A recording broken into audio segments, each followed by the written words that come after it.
1, bandits are in hot. Press fresh to engage.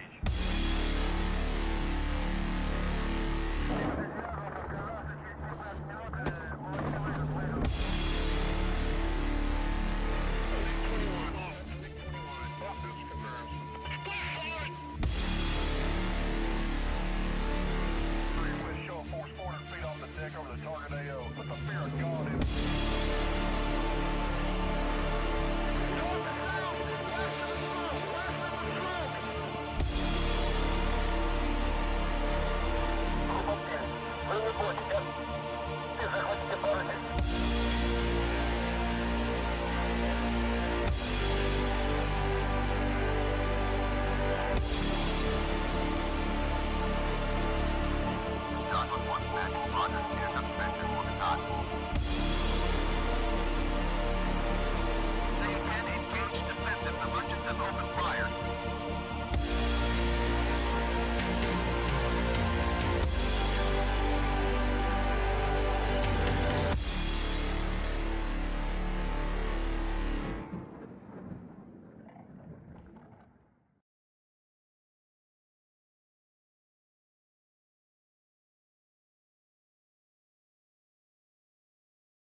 What is up, ladies and gentlemen? Welcome to week 18 Pretty sure it's 18. SATAL. We've got the 36 Stormo versus RvE, which promises to be a great matchup between two great teams.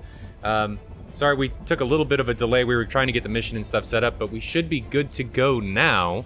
Let me just get the team set and ready to rock, and we should be off and rolling. Let me make sure that my voice is actually being heard, and yes, it indeed is.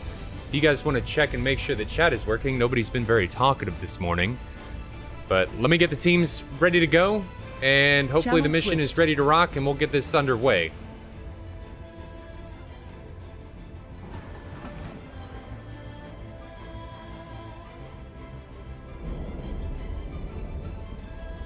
Channel switched. All right, guys, go ahead and join up. Server's up.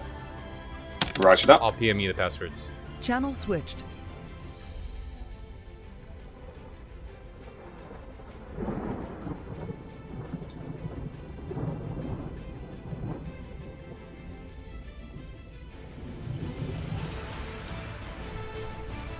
So I'd like to take this time to thank our great and awesome sponsors for allowing us to put this on. We do this every week, but man, we couldn't do this without them. So first of all, I'd like to thank Lot ATC, Dart, donating all the Lot ATC licenses to all the teams to allow us to make this a more realistic and real-world experience for everybody using a more realistic and real-world GCI. TacView for donating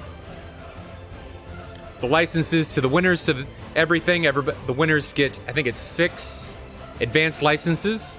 Buddy Fox for his donations and his eternal and extending contributions for hardware. Looking forward to everything that's coming up. If you guys haven't seen what he's doing, check the link below for his A10 UFC, and he's got a Teflon O-ring for the Warthog gimbal, and of course Heatblur for everything that they've done. Without them, this really wouldn't be possible, and this is a first for DCS for the amount of modules that they're doing. 6 for first and second place of any Heatblur module, with 500 euros going to the winner. And I'd also like to say, for anybody listening out there, that Heatblur, and I'm pretty sure this is next week, is going to be on. We're going to talk about the F-14 again. We're going to do another giveaway, so I'll put up a announcement for that on Reddit probably later today and on the forums, but that's coming, so make sure you tune in next week. We're doing another giveaway, and we'll be, hopefully, have some time to talk about the F-14 with one of the Heatblur guys. Let me make sure that everything's ready to go. Join the server, and we'll get this on underway.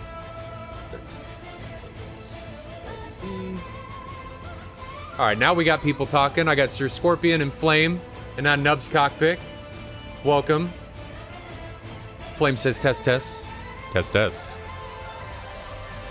And guys, as always, I always put this precursor out there before we do any of the streams. If anything doesn't sound right, look right, if the flame's jumpy and not behaving how it should, let me know. Energy says TacView is on 50% off. That's actually a pretty good deal, guys. I'd be all over that if I didn't already have it. So let's make sure this works. Just jumped into the server. I am running reshade, so if you guys notice any... It pushes my GPU all the way to 100%, so if you guys notice any stuttering on the stream, please, please, please let me know. Weather for today is fog with overcast, and it's Senaki versus Tbilisi. So this... We could see some lawn darts. We've got some mountains, we've got some flatlands, and both of these areas, fog is going to be an issue. So this is going to be exciting with how this is going to play out. I have no idea what's going to happen. That's an interesting look here. So fog, obviously, is going to be a factor with what we see here.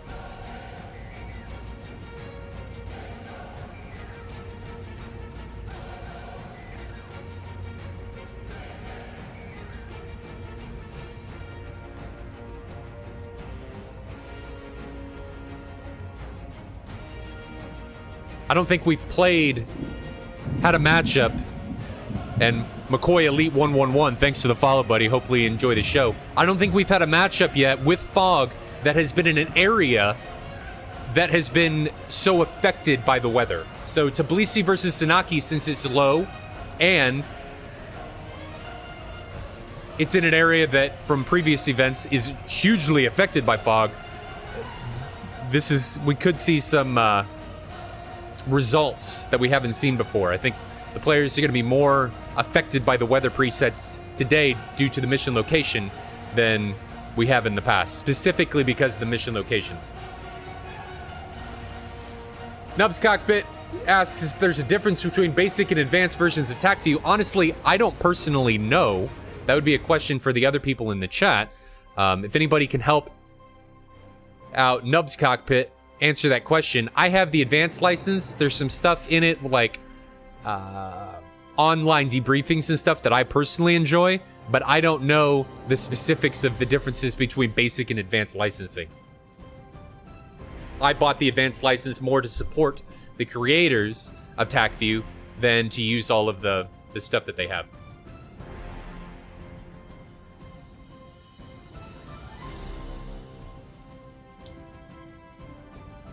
Gotta check this message.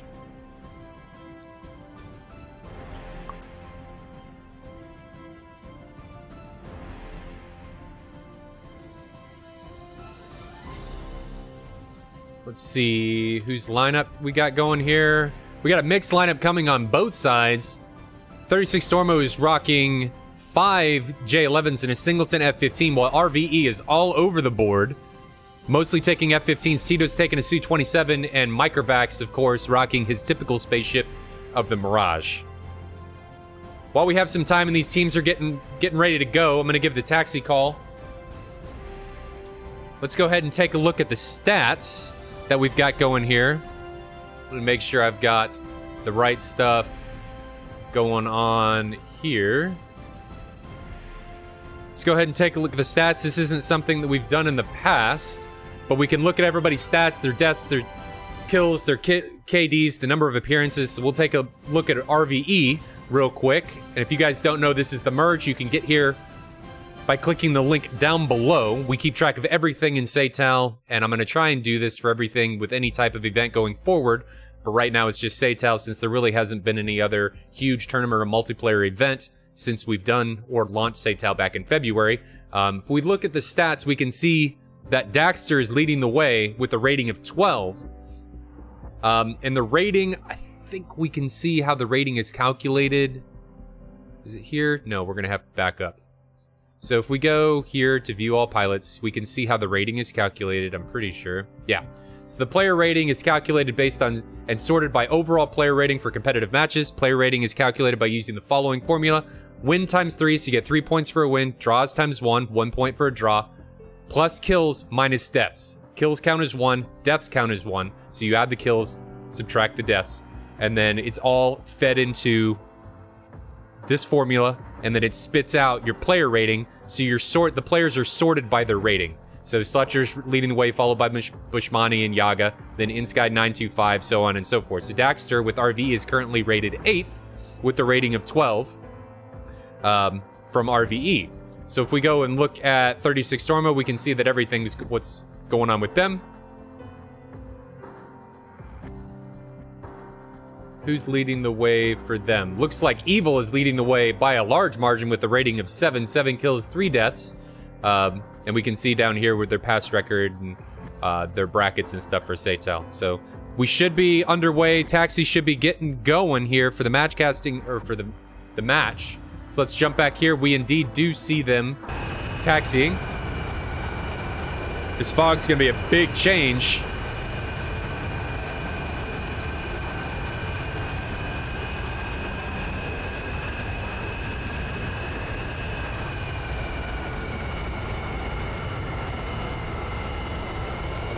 Who's got... Actually, Tbilisi probably has the better watch for people taxiing. That is not Tbilisi, that is Katasi. So we'll jump over here to Tbilisi and watch 36 taxi here. Doesn't look like the fog is as bad in the current location, but we can tell that the fog, as we said earlier, is going to be a huge factor in today's matchup between the 36 and RvE. Again, man, that J11 sounds like boo using those Su-25 sounds. It just doesn't have that high-pitch compressor whine or anything that the Su-27 has because it's not using the correct sound files.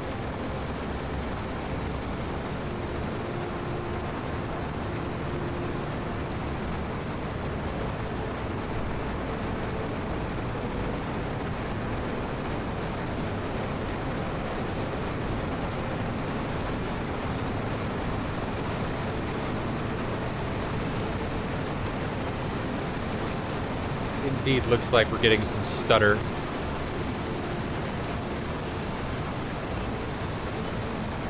Doesn't actually look like that did a whole lot, so we'll just leave it on.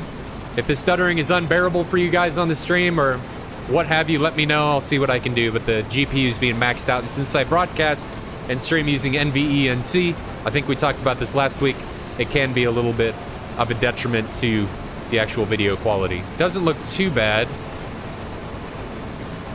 There's a little jitter. See if I can get any of this stuff turned off. Turn adaptive sharpen off. That might help. Just use the color settings.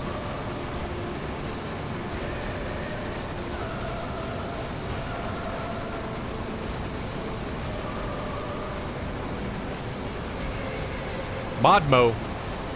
Energy says, Modmo. Not really sure what he means by that, but... So we've got 36 awaiting to take active. Let's go back and check on what RvE is doing. They have... they're waiting on their last guy to take active.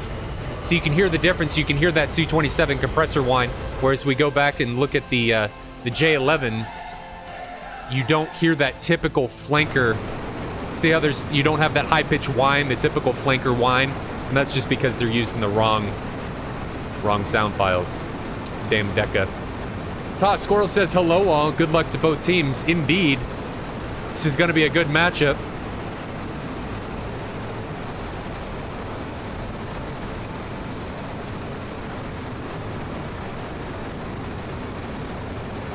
Grab that camera angle. McCoy Elite says, wow, my first time watching this, didn't know DCS had events like this. Now I'm getting hooked more with DCS. Man, this is really a first for DCS. So 51st, in conjunction with Splash One and Heat Blur, decided to put this on. 51st leading the way. But we wanted to do something different. So originally, 51st did something called SATAL, Squadron Air-to-Air Championships, which pit the best teams or squadrons against one another in a tournament-style bracket, single or double elimination tournament, with the best team coming out on top. There weren't any prizes, it was all bragging rights. We decided after the last SATAC in 2017 that we wanted something different. Well, this is what came out of that. We wanted something longer because a lot of the teams complained that jamming all of this into one weekend or 2 weekends was not really feasible for the teams. So this is what came of it. It's one match a weekend, every weekend at 1300 Zulu, runs for 30 or 40 weeks with a tournament at the end of it. Best 4 teams from each bracket, and this is what's come of it. So you can keep track of it on the merge. Links are down below, and SATAL Squadron Air-to-Air League has been a pretty large hit in the DCS community. So back to the action. Looks like everybody's lined up. Check on RvE.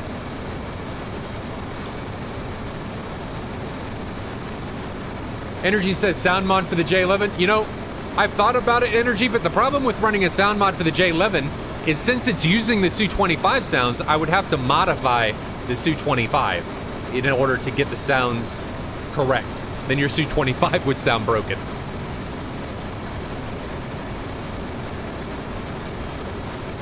Okay, RvE is ready.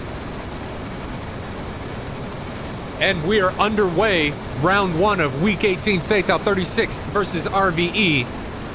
This is going to be a good matchup. As always, week after week, man, I thought I'd get sick of this, but it's exciting every week. Every time I see these guys roll, I get goosebumps.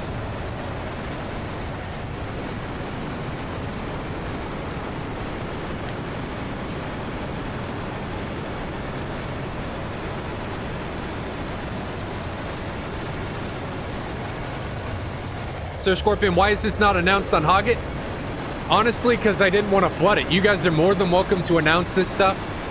I just don't want to seem like that guy that's trying to increase his own event and all that stuff. I don't want to come across like that. I broadcast it on Discord, but I didn't want to flood Hoggit. So we see 36 departing.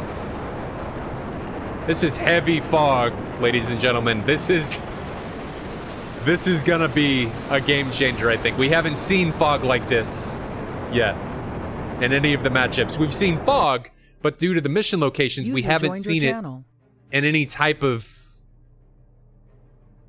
setting like we're seeing it now.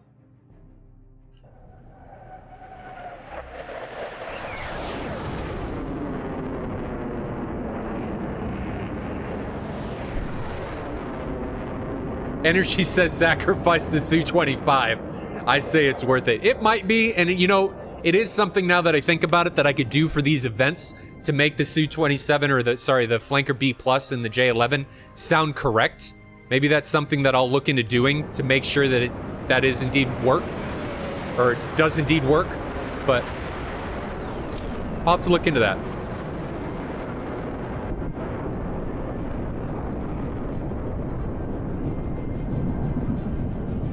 So these guys are indeed above the clouds now, or above the fog. We're passing Angels 10. Everything's going to be an Imperial this week. I figure Imperial is a little bit easier because most people are used to Imperial flying the NATO jets. We see 36 in what looks like 3 2-ships, while RvE is rocking a singleton 2-ship. Oh, I thought it was a singleton 2-ship and a 4-ship, but we've got 3 2-ships coming from RvE as well. J-Man and Veritech lead the way with Microvac and Dexter breaking off to the south, and Covernow and Tito breaking off to the north. 36th and their 3 2-ships is still in a line. Falcon and Drigo leading the way, followed by Gonalama. I always mess up how to pronounce his name. Gonalma. Barbarossa in the second 2-ship, Viking and Merlin following suit in trail. Separation between the elements, or between the two teams, is currently at 110 nautical miles. Razgriz and Urbinian QC, thanks for the follows, guys. Hopefully you enjoy the show. I could not talk this morning. I'm having issues. Need to get more caffeine. Energy again says, yeah, I could feel terrible for the guys that takes the Su-25. Man, I'd feel terrible for the guy that takes the Su-25 and SATAL. That'd be a show.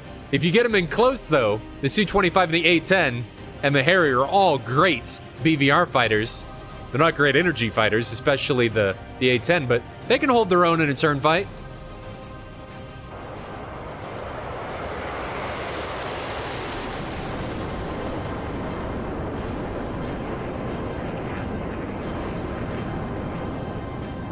So we can see, looking from this angle, that the fog in the lowlands, not necessarily in the mountains, but definitely in the lowlands between Tbilisi and Sanaki, is going to be difficult. If you get down there, there's a high probability if you lose, you get some vertigo or something, you could lawn dart and fly into the ground.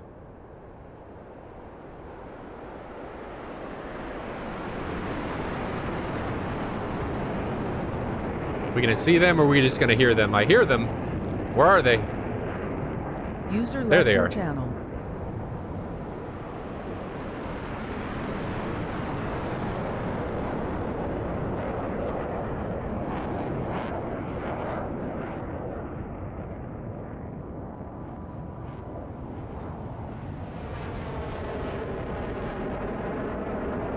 Man, these sounds. Hubson did a phenomenal job on his sound mod. The sounds just sound way, way better than anything else. Looks like RvE is over Mach 1. How separated are we still? Dexter and Microvacs are breaking off way to the south. So we got a separation of 67 nautical miles. It looks like 36 may see this southern 2-ship. I don't know that they see these guys. I'm sure they do. But it looks like their focus is on this isolated 2-ship of Microvacs and Dexter.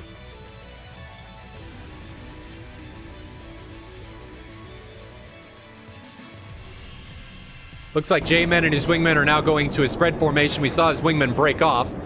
They're over Mach 1. Currently at Angels 27, still ascending. What's the altitude coming from 36 here? They're at Angels 23, so a little bit lower. How high are Microvax and Daxter? They're way up there, Angels 40. So J-Man is with Veritech. They're still at Angels 27. Looks like they're going to stay there. The trail of Cover Now and Tito are at Angels 25. Is everybody still with 36? They're still a little bit lower. Angels 23 and 21. McCoy says he got the Harrier on sale. Man, the 50% off sale going on for DCS is pretty solid. I've got most of the modules. I'm missing a couple World War II modules. Thinking about getting that GPS for the MII and getting back into Helos, but that's really about all I want. So it looks like 36 has broken off the pursuit on the Southern 2 ship now that Daxter and Microvax have recommitted. They've got some separation between the northern rest of their elements, the 4 ship up there of 23 nautical miles. So if they get in trouble, it's going to be really difficult for J-Man, Veritech, Cover Now, and Tito to support that the southern allies down there. Falcon and Drigo are now headed south. Maybe they're going to a wall of something, maybe two ships leading the way in a wall formation as we get in here. Separation between the flights is now down to 23 nautical miles, so we're going to be seeing Foxes here very soon. 20 nautical miles now. We still over Mach 1? Indeed we are. We see J-Man coming into the fight. We can see 36. I think that's Daxter. And then marking there, we see the first launch. It's an AIM-7 coming from J-Man with 2 ERs coming from Drigo and Falcon, 1 on each of J-Man and Veritech. So the 7 here, I would assume, is to just get these 2 to turn around. Obviously, he launched it from a long way. It's not really going to have energy by the time it reaches its target. Here comes a 120B from Veritech. We can see the ER is effectively dead as J-Man puts that into a notch. Veritech does the same. AIM-7 surprisingly had a lot of energy by the time it reached Falcon and Drigo. 120B looks to be dead. Yep, he broke that lock. He got into a notch. So all the missiles that were foxed, all 4 of them, 4 of them were dead as the bandits were able to get them into a notch and make them a dead missile. So we see Microvax putting the press in here. He's getting a flank in on the 36th group. I don't know that they know he's down here. Maybe he's radar off, getting guided in. He is way up there. Angels 47. Let's watch him ingress. He's got a lot of energy coming in 500 knots at that high. He's going to be moving for what his ground speed is. I'm going to assume he's going to do a blow-by, high energy attack when he comes in here. Viking, I think, sees him. Nope, he's diving away. I don't know that Viking sees him. Who does Microvax see? I know both teams have lot ATC here. Nope. Wrong one. I think Viking sees him. But Viking's really slow. 350, he's not too bad at 350 knots, but it looks like Microvax got spooked. So somebody saw Microvax, and it pushed him off. Both teams look effectively the same. We have walls coming in for RvE and a wall extending for 36th. It looks like Falcon and Viking are keeping the press on Microvax. I'd like to see him to continue south, see if he can drag these 36 guys with him and put Daxter onto his flank. But it looks like Daxter is now extending. So we see Veritech, Cover Now, Tito, and J-Man are all hot for RvE, while Falcon, Viking, Gnalma, and Barbarossa and Drigo are all hot coming from 36. ER coming from Gnalma, while Merlin is still extending. Microvax is still extending down here to the south. Falcon is staying on him. Falcon is still pretty low, Angels 6. Microvax is still high at Angels 40. So if we look up here, we see multiple ERs coming from Barbarossa and Gnalma, coming on what looks to be Veritech and an extending Cover Now. So 2 of these were foxed on now extending bandits. Actually, all 3 were foxed on extending bandits. And unfortunately, when you fox from that long a range, it's going to be difficult to kill, because most of the time, pilots of this caliber are just going to extend and keep the flight. Hey, get out of here, Missy. Sorry, guys. So Falcon is getting separated here from the rest of the flight. Microvax is continuing to drag down to the south. We're getting in here close. Veritech with a 120B on Viking. Viking could be in trouble. That 120B is going to have a ton of energy by the time it reaches him. He is extending. It's all over his ass.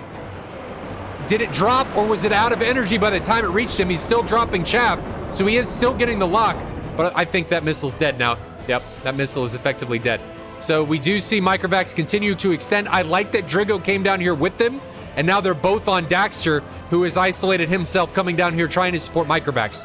So we have 4 ship up here of 30 from 36 versus what looks to be a heavily separated group from RvE, but multiple 120Bs coming on Ganalama, and he's in trouble. Those missiles, again, are going to have a ton of energy by the time we reach him. He's split S-ing, and he does get splashed. So got in a little too close before he went defensive and wasn't able to defend it an early enough time. That looks like that ET was foxed on J-Man. Let's go back up here. This is what typically RvE does. They break up the fight. Microvax will typically drag bandits down, while up here to the north, you'll see guys just kind of duking out and prolong the fight while they try and isolate people down here to the south. So, did we see disconnects? Did we lose another 36 guy? Don't think so. 120B coming on Viking. Does he know it's coming yet? He's still hot.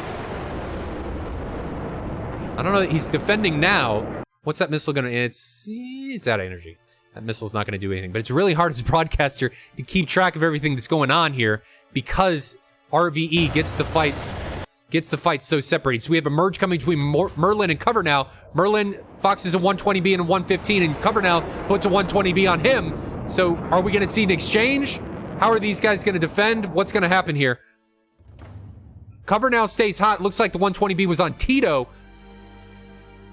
We see a merge coming down here between Viking and the 2 down here from 36, or from Microvax. And Microvax does get splashed. Did he exchange it? No. So Microvax goes down. The 2 guys from 36 stay up. Cover now is pressing into the fight. He's on Merlin. Does he know aim 9 on Viking? Is that on Viking or was that on Merlin? Think it was on Merlin. Merlin's in trouble if that aim 9 keeps his energy up. There it is! And he does get splashed. So Cover now goes down in an exchange with Merlin. Viking splashes him. So we've got 3 for each team remaining. 2v1 with Daxter, Drigo, and Falcon. And up tier, we've got a 2v1 with RvE leading the way, with Tito and Veritech coming against Viking. So it's kind of hard to see against these guys. Drigo putting the press. He's got an ET on on Daxter. That could be dangerous. That ET could have a lot of energy since it was foxed from so close inside 5 nautical miles. But he is dropping flares. But he is in gate. It's out of energy. That's not going to reach him. So we've got a 2v1 up here and a 2v1 down here. Viking, I'd like to see him extend down here to the southeast and regroup with Drigo. And Falcon, Daxter, I'd like him to see him regroup with Veritech and Tito. Daxter is recommitted. It looks like Drigo and Falcon are going up here to try and support Viking. They're in a position now where they're already cold. Daxter recommitted after they were cold, so they can continue on their current heading and outrun Daxter. And Energy says, was that a dog? Yes, that was.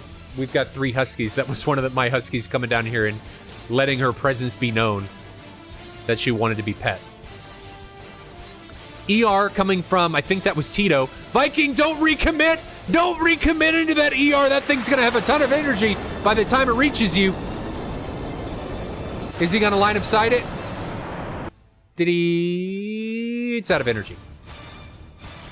So I thought Drigo and Falcon were gonna come up here and support Viking, but it looks like they're recommitting on Daxter. Daxter's in a 1v1 now against Drigo since Falcon's is continuing to drag to the south. Drigo's got a 120B on him. He knows it's coming. Like to see him line of sight it here. Get below that mountain. Stop climbing. Go over that. And he does line of sight it. So we've effectively... Oh. I missed... Sorry, guys. I missed that kill. I clicked F2. I was on the wrong guy. So we did see... Who was that got killed? Viking got splashed by Tito. So we're down to a 3v2 Now, if Drigo and Falcon can keep the press on Daxter, we'll be down to a 2v2. Have to see how this goes. Not sure of anybody's fuel state. It's been a prolonged fight here. Lots of gates. I'd like to see Daxter continue to drag down here to the south and then start to break up here to the north so we can rejoin with Tito and Veritek.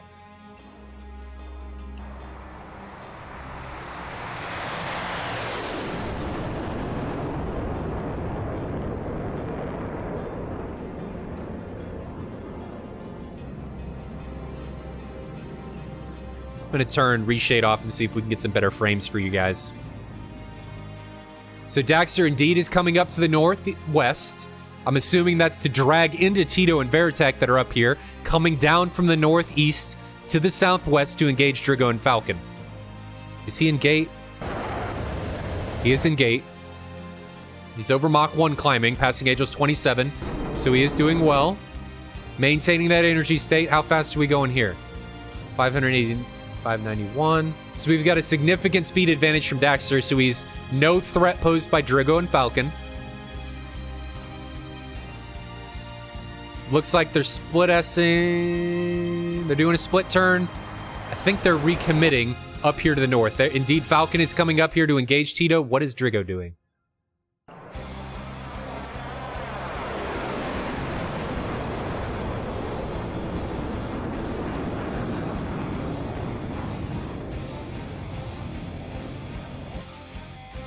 Looks like they're just staying down here to the south, trying to bring the fight to them to low. We have altitude here. RvE looks like they're getting altitude. They are climbing Tito's Angels 15, Veritek's Angels 10 and ascending. Falcon is Angels 5 and Angels 10, so Falcon is relatively low, while Drigo, he's still pretty low. I'll call him low. Daxter's recommitted out here to the south. He's got his flank on. So Drigo and Falcon are in a pretty desperate situation. They're sandwiched between three bandits, Tito, Veritek, and Daxter. Not sure why Falcon is breaking off here to the south. There's an R-73. I don't know that Tito's going to see that. That's a sneaky R-73 coming. Is he going to see that? He doesn't, man. But he does get a missile off on Falcon. Does Falcon see it? Falcon drops some flares. Get out of gate. Get out of gate. Get out of gate.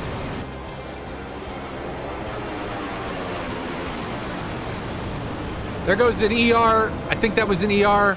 No, that was a 73. So he does get a 73 off on Veritek, but he could be in trouble. Veritek's in trouble. That 73's down. Oh, he takes down Veritek. What a change of events here coming from Falcon and Drigo. Two sneaky missiles, and that 73 come from Drigo. I didn't see that one on Daxter. Almost took down Daxter. Man, sneaky 73 takes down, I think that was Tito, and Falcon puts a sneaky R77. Deadly. But does he see the same 9? I don't think he does. He doesn't. We're down to a 1v1. Daxter and Drigo. Sneaky IR missiles coming from both sides. Man. How's this going to shake out, guys? Watch from Drigo's point of view. He's got eyes on Daxter. I don't think Daxter sees him. Uh-oh. Uh-oh. He's all over him, but does he have any stores left? No, he doesn't. Drigo's down to guns only. And Daxter has almost a full complement of aim 9s as we get in here. Oh, but he's guns! If he hits a shot of one of those 30 mils, we see pieces coming off of Daxter's blade.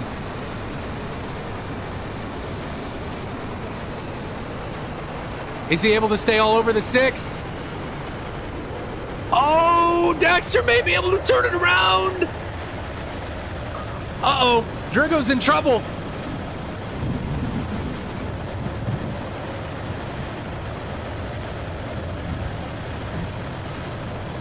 Chazzy95, thanks for the follow, buddy. Hopefully you're enjoying the show. So we saw Daxter take some hits, but able to reverse his position, and it's now all over the 6 of Drigo. He's getting some separation, but I think he may be a little bit... Oh, he pulls the nose in front. There's the aim 9. There's the flares. Oh, good flares, good flares. But he gets splashed. Good shots coming from that M61 from Daxter. What a fight. Man. Didn't mean to bring that on that one there. What a fight. Now does Daxter have enough fuel? His right engine's out of fuel. We see his RPMs dropping. They're dropping below 30. I don't know that he's going to be able to get back. Wow. Is he going to make it? Maybe he turned his right... No. Maybe he turned his right engine off. Or he took damage. So his right engine could be damaged. It's at 13%, so it's not at 0. So I don't think he's out of fuel on his right engine. I think he just took damage. We can see the damage all over the right side of the plane. No damage on the left, so indeed it is his right engine. I think. Yeah, it is.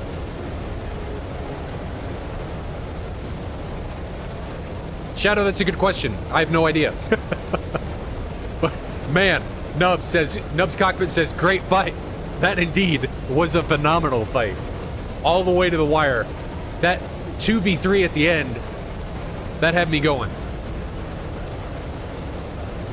I thought 36 was turning that around. Some great kills coming from them. I think it was Drigo versus Daxter there at the end. I think Drigo just didn't maintain his his energy state quite well enough.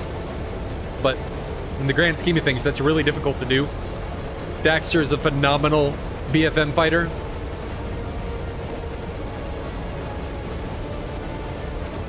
I think if Drigo would have gotten one more 30 mil on him, Daxter would have been done.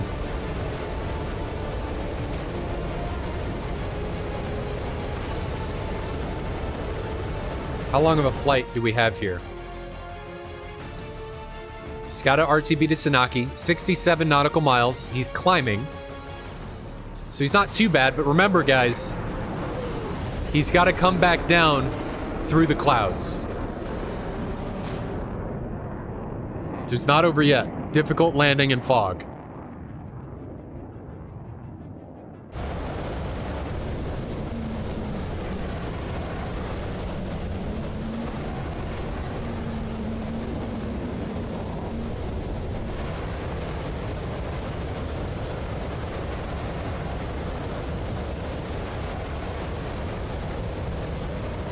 Shadow, this is DCS. That AWACS could probably work flying inverted, lawn darting into the ground, who knows?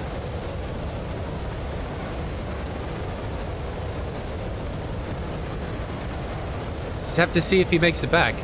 He's got his second engine back, 95% RPM. I don't know what happened there. Maybe he was able to restart it?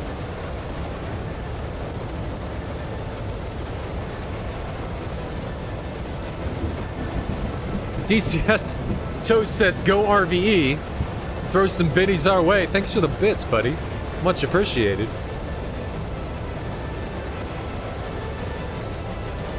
Anything that we get here goes straight back into making this stream better for you guys. I'm debating, and I don't know how you guys feel about this. I'm leaning against it at this point. And tell me how you feel while we watch Daxter RTB. So I've got a massive green screen behind me. I don't know if I should put my face cam back a little bit of corner so you guys can see my emotions as I dabble into these fights. But I'm kind of leaning against that, the current state, just so you guys get more screen real estate to watch the planes. Rookie, you're right. I didn't notice that. We did see him jettison the AIM-9, so he could be getting low.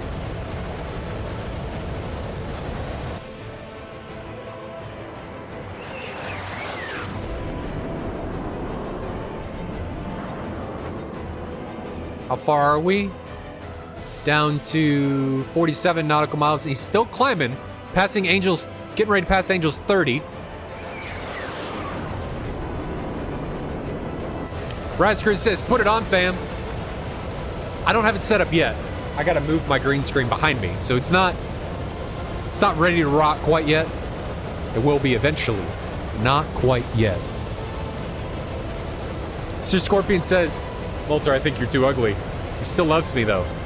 Yeah, but sometimes I gotta share my ugly mug with you guys to make myself feel better. Because if you guys see how ugly I am, it'll boost your guys' self-confidence. Get a desk. Make it look like a set. No. I won't go that far. I could put a fake desk. Microvax says he's fine as far as he knows. I think he's okay. He's still rocking Angels, not Angels, 95% RPM. So I think he's okay. Yeah, he's fine. Even if his engines go out, he should be able to glide back. He's inside 100 kilometers, almost at Angels 40. He should be okay. That is not the button I wanted to push. Marking now. But we still have the fog. Still have the fog. Shadow, the weird whistling noise is part of Hubson's sound mod. So all of the planes for flybys and stuff, it's all changed. J-Man says that link's dead. What link is dead? You gotta tell me what link.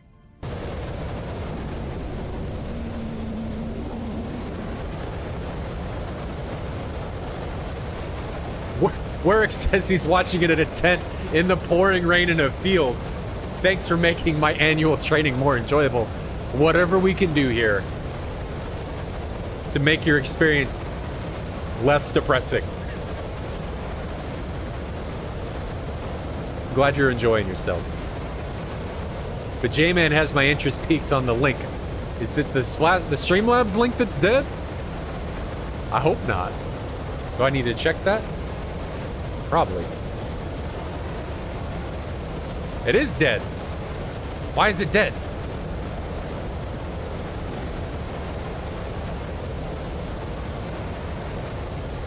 Let's see if I can rectify this.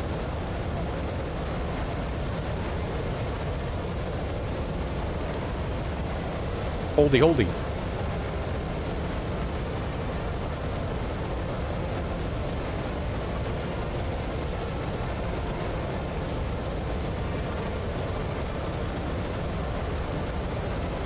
Sorry guys, just fixing, or trying to fix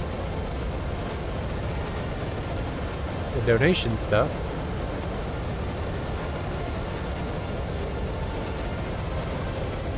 Interesting.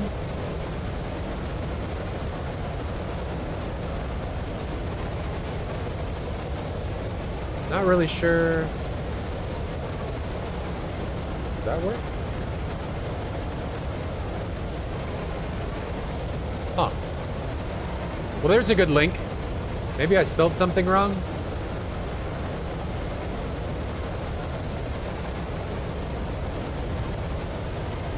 I don't know.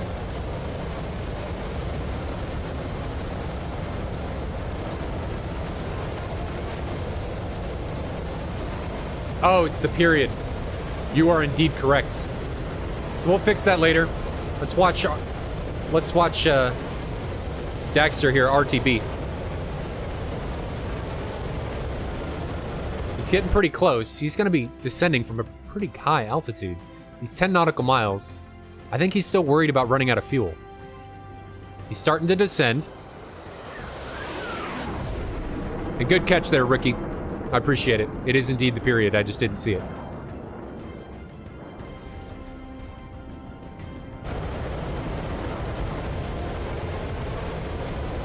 So we'll watch him RTB.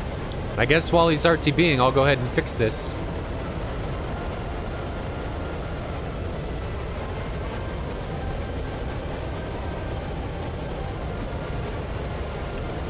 Timer.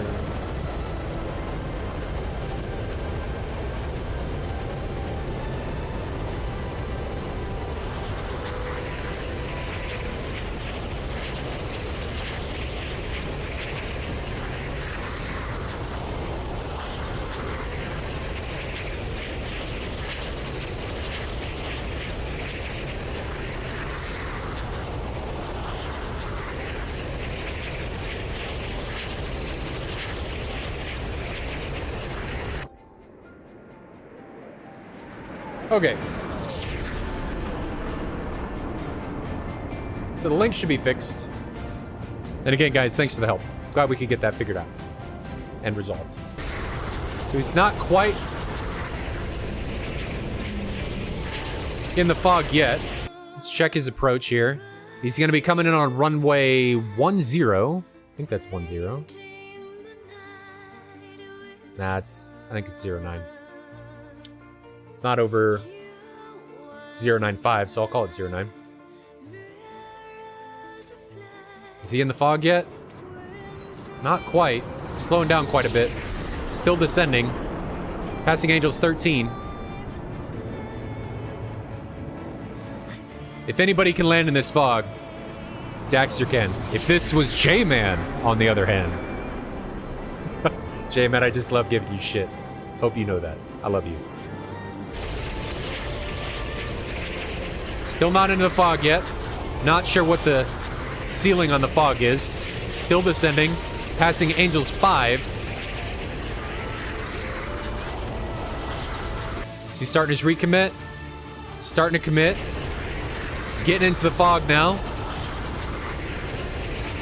Man, you cannot see shit in this fog. Holy crap. This is going to be interesting, guys. This is...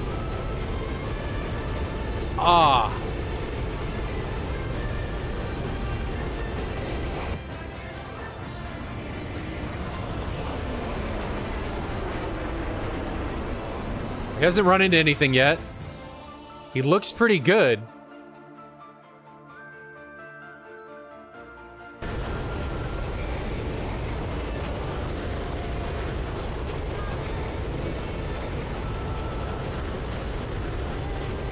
Would have dropped my canopy to make sure I could see the J-Man way.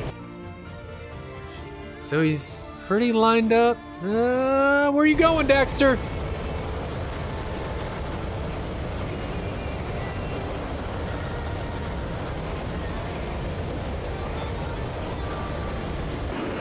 Oh, he might just be trying to sight the airfield, because when you're close, this is mad props to Daxter. This would be hard.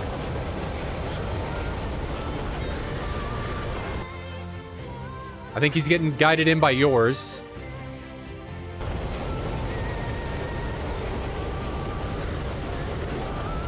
Okay, sees the runway. I can see it. Can he see it? You can see the lights. Do you see it? I think he sees it. Man, this would be nuts.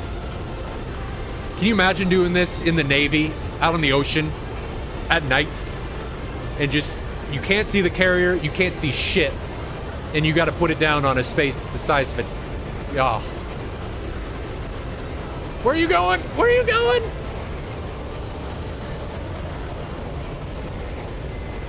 Come on, Daxter, I know you see it.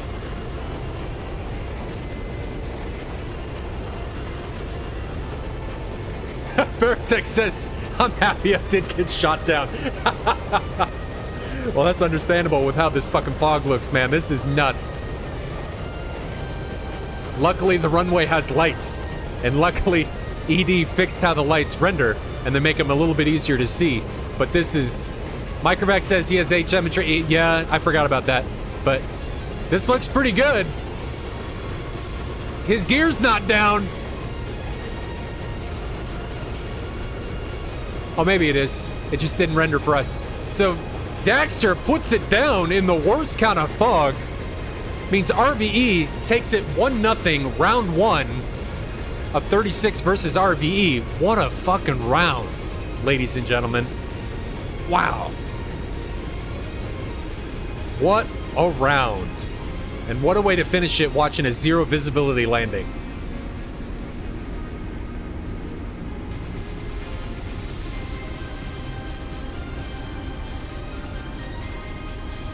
Let's go ahead and put that there.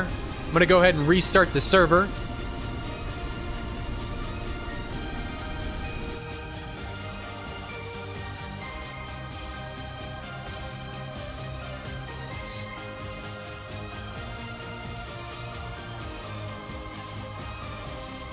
And we'll get round 2 going.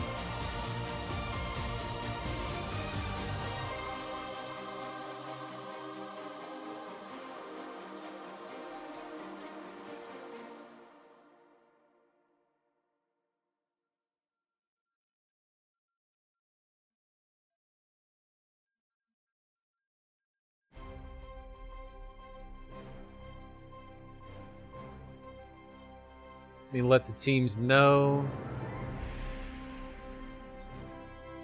that the server's up. Septic Wasp. What a name. Thanks for the follow. Hopefully you're enjoying the show. Okay. So server's back up. Let's go ahead and refresh this. Jump back in here.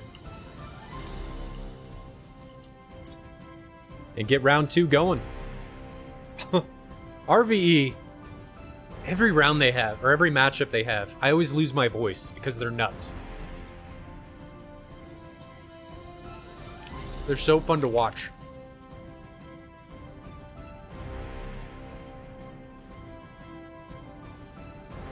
So while we're waiting for the teams to join, let's go ahead and take a look at the stats and standings right quick. Am I looking? So, if we look at the leagues, we can see the SATAL's broken up in 2 leagues, Group A and Group B. This is a Group B match between RvE and 36, who are actually right next to each other in the standings, 3rd and 4th. If RvE wins this match, they move to 2nd. Whereas if 36 wins this match, they'll move to 3rd, I think. I don't know what the tiebreakers are and how that would shake out for InSky 36.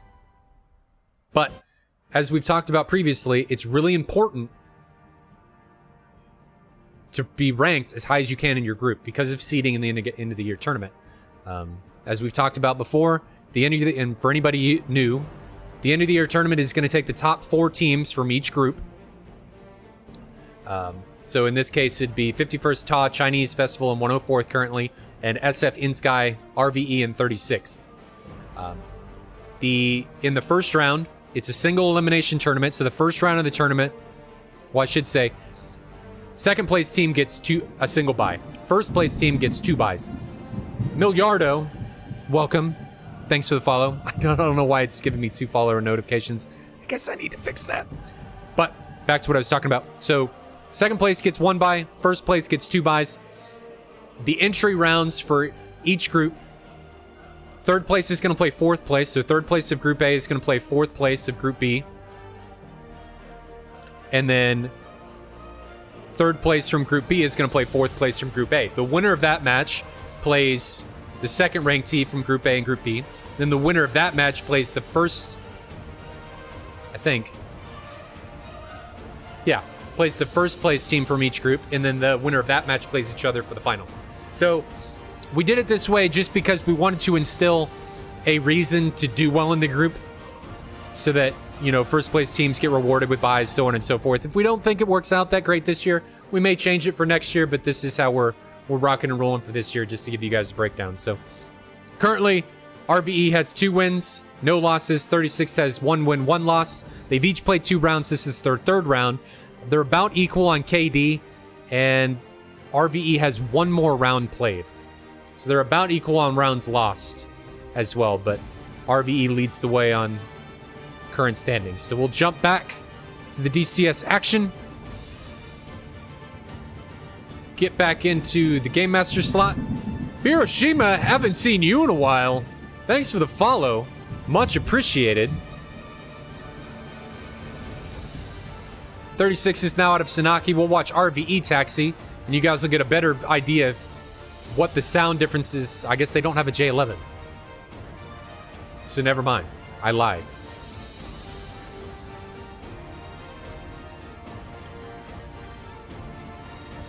Go ahead and give the start and taxi command. So we'll have these 2 teams start up. God, this fog. See if I missed anything in chat. I don't think I did. You guys were just excited to see that landing, which I was damn excited too.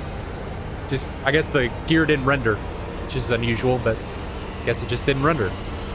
Looked like when he touched down that his gear was indeed down, we just couldn't see it.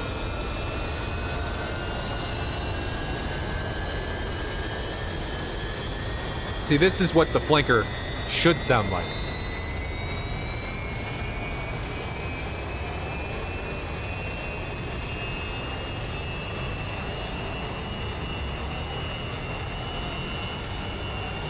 And I personally think it's pretty damn close to the real thing. Flying Gas Mask says, is this an esport? I don't know that it's prevalent enough to be an esport. We just wanted a more competitive environment for DCS. And they give you guys, the viewers, something fun to watch.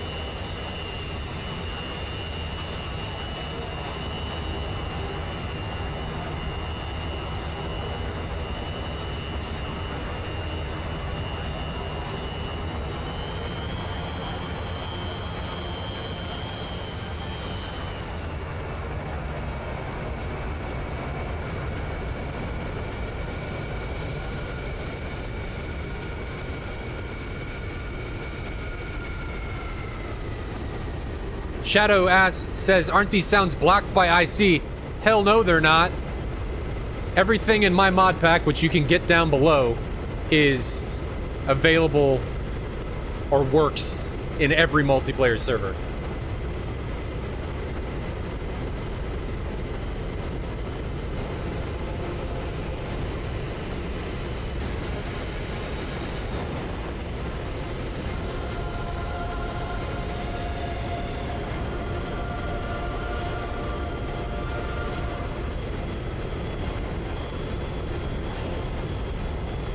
Flying Gas Mask says he would love competitive battles in DCS. Man, that is exactly what we are trying to do. Miliardo, you're not the first person to say that. He says, we need interviews with team captains between rounds. I don't know that we can do it between rounds, but it's something that we're definitely talking about. And I don't know that we're going to be able to do it this year, but we're talking about doing interviews, more stuff with third-party developers and stuff like that. And we're also talking about doing team comms like you hear in NASCAR and Formula One.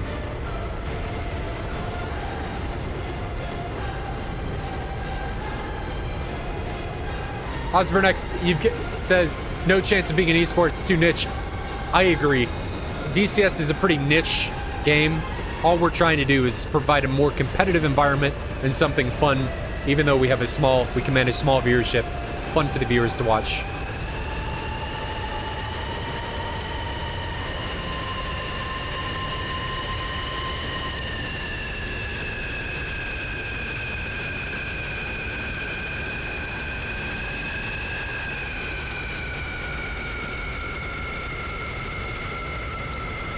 Shadow, I miss Red Flags too, man, but I think it's... Iron Mike has been swamped with his new gig with Heapler, and it's time-consuming to put on these events. I mean, us in 51st, we're doing Wings, which you guys can see in the multiplayer tournament section of DCS. So it gets there. Squirrels says, no team comms, thanks. It's optional, and we're not talking about team comms all the time. What we're talking about with team comms is like, okay, let's listen in for when the teams are ingressing into the AO, or when two guys are in a merge, being able to listen to the comms. I don't want to broadcast everything that people say. That we cannot do. And of course, we need to talk to the teams about it. This is not something that we're just going to do.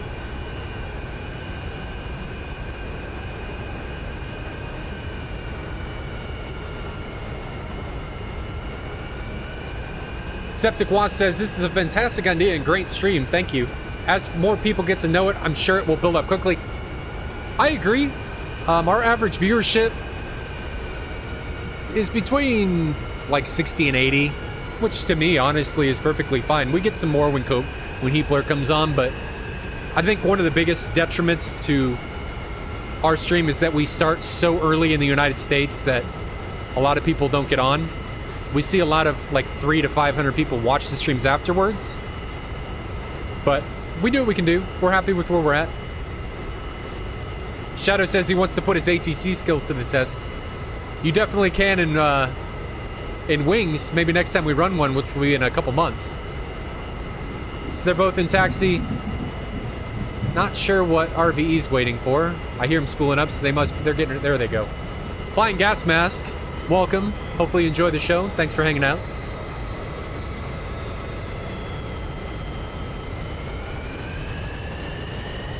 The Mirage is... I need to make the F-15s a little bit louder. Their compressors need to be a little bit louder.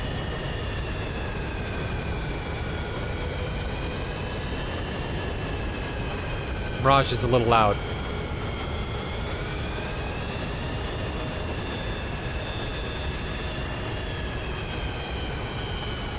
Newbie says, why not, Squirrel? Well, to tell you the truth, I fly with 51st, and it's something we've talked about.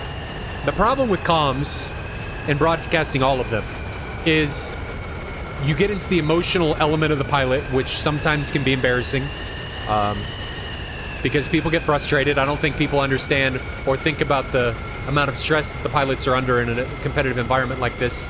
And since we stream it, you can get into you can glean tactics that the teams are using by listening to their comms if people are eavesdropping. It's something that we have to talk about and think about going forward. But I think those are the two biggest issues with stuff like this.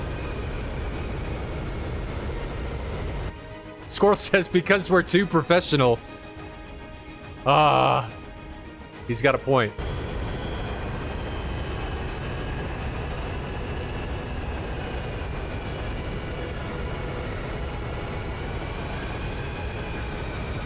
It's Thinking says 7 to 10 a.m. in the States. That's what he was saying, yeah.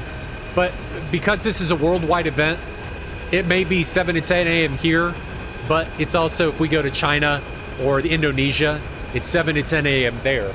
So we may do variable times next year, but this is just what we decided on this year. And it's what since we went into it, it's what we have to stick with. So to recap last match, let's talk about what's going on. Both teams were pretty equal. I would have liked to see,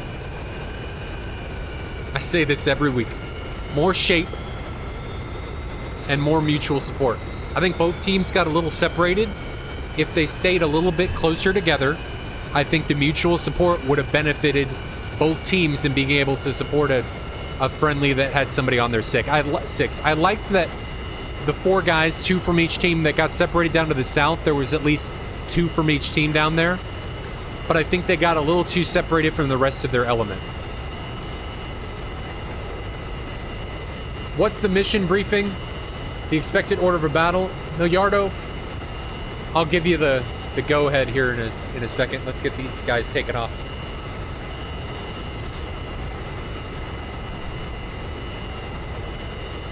So I gave the fights on, go, go, go. So round 2 is underway, and we should be ready to rock.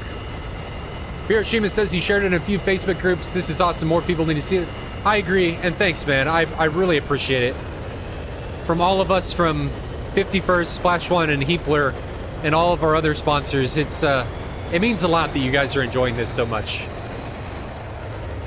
But to touch on Milliarda's question of what's the mission briefing and stuff, so you can see it in the tournament section. I think you can get to it from down below. There's a bubble on Bullseye that's 100 kilometers across, I think. Maybe it's a diameter or a radius of 90 kilometers, but once you enter that bubble, you cannot leave. And that's to force people to fight. We don't want people dragging these fights all the way across the map. So the order of battle here is just to kill the other team, and the last team standing wins. You must land if the other team deems it necessary. So if the other team says you gotta land and you kill all the other team, you have to get at least 1 pilot back alive to the airbase that you took off from. And the weapon restrictions are 4 actives for any airframe. The AIM-120C is banned. And that's what's going on. We feel that the 120B and the ER match up pretty well for everything.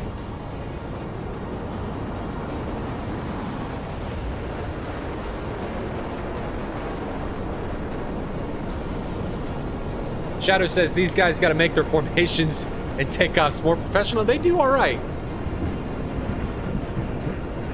Septic Wasp, thanks for the biddies, buddy. Much appreciated. It just lets me know that you guys are enjoying the show. How big is the bubble? I'm pretty sure it's a radius of 90 kilometers. It's pretty large. Where when you get in the fight, it's not really a factor. It forces teams to commit. So the bubble, if we look, it's right here, over the bullseye of Kashiri. I'm pretty sure it goes, it's like 40 nautical miles, somewhere in there. It's rather large.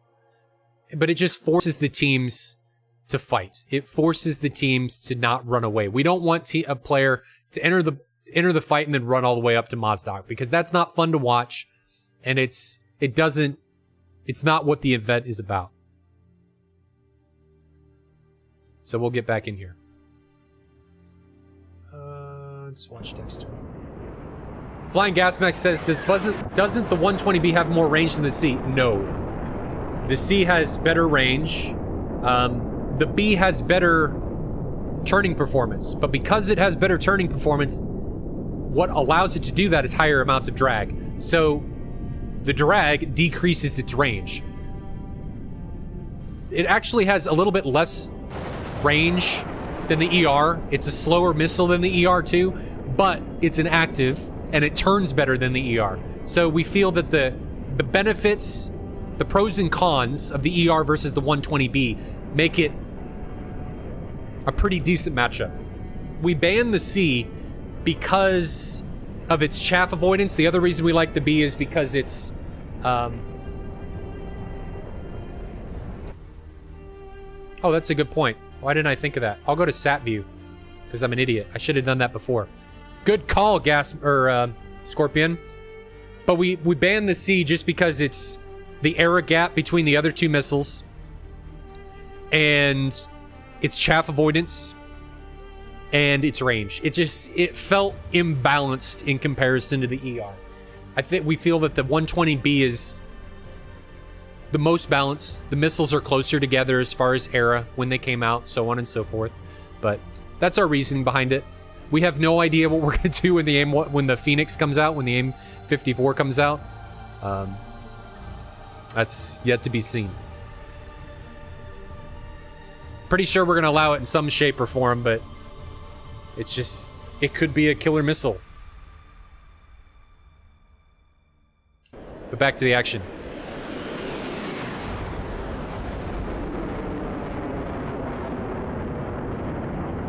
Energy says, man, once they complete the Hornet and make the F-16, F-15E, and MiG-23, yikes, you're exactly right, but you forgot about the Tomcat.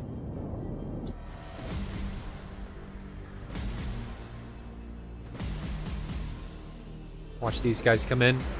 They're significantly, no, they're not as low. I just saw the fog in the background, so I thought they were lower. So Scorpion, it was a good idea. I can see stuff better now too. Let's get some inbound here. Already heard that song. Separation currently between the two teams, 80 nautical miles. This is a smaller arena in comparison to the others, but 80 nautical miles. We see both Lease RvE breaking up into their 3-2 ships, Daxter and Microvax again, J-Man, Veritech, and Cover Now and Tito. Not sure what 36 is going to do yet. Looks like they're in 3-2 ships. You're going Falcon leading the way. Gnalma and Barbarossa in the second 2 ship, and Viking and Merlin in the trail.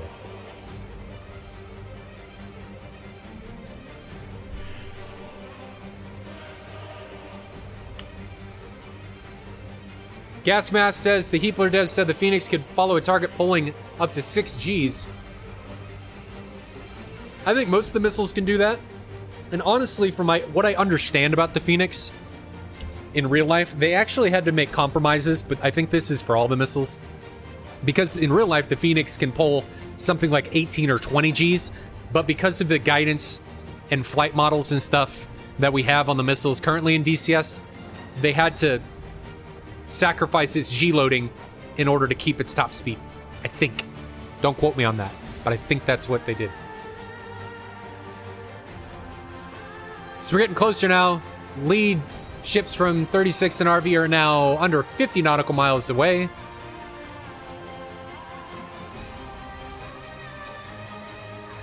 And RvE is heavily separated.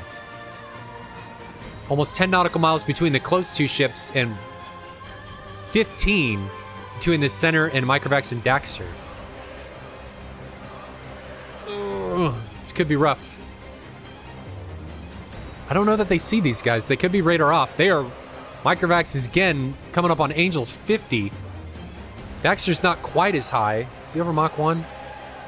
Yes, we can see Daxter marking there in the background.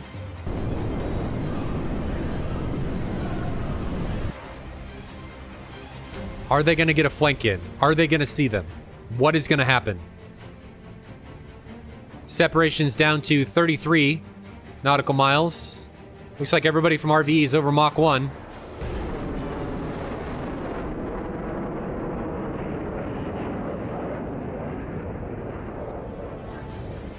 I need to fix the afterburner sound, or the breaking the sound barrier sounds. It's one thing I think could use some work. So we tentatively see the same kind of stuff coming from RvE. It looks like 36 is a little bit closer. They're not going into a spread like they did last time. Long R77. 2 R77s coming from Barbarossa. Those are long missiles. Not sure what the point of those was, but it puts Veritech on the defensive. He's split-S-ing. J-Man's now split-S-ing after releasing a 120B. Shadow says, if you see a Mirage at 50,000 feet, you know it's Microvax. That is indeed true.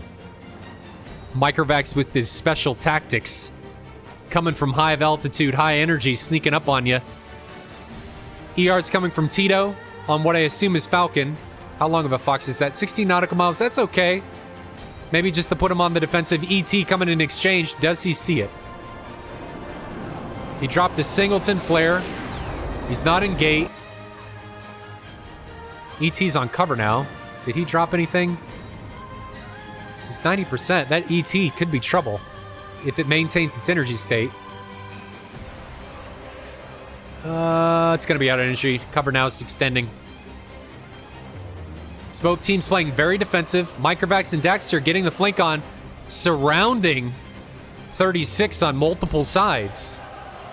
Are they going to be able to get in here this time? Does Ganalama see him? Or Ganalma? I think he does. He has to. Not a lot of engine RPM, though. He's 80%. But I think he sees Microvax as Microvax is breaking off now. Is he going to drag him? ET coming from Tito on Viking. Do we see a defensive maneuver coming from Viking? He's got his lights on. May want to turn those off. He's still in gate. That ET could be trouble. First kill of the day, or of the round. Here comes a missile. Still in gate. Yep, he's dead. Didn't see that ET coming. ET coming from Ganalma on Microvax, but he's already extending with the energy that he's going to have.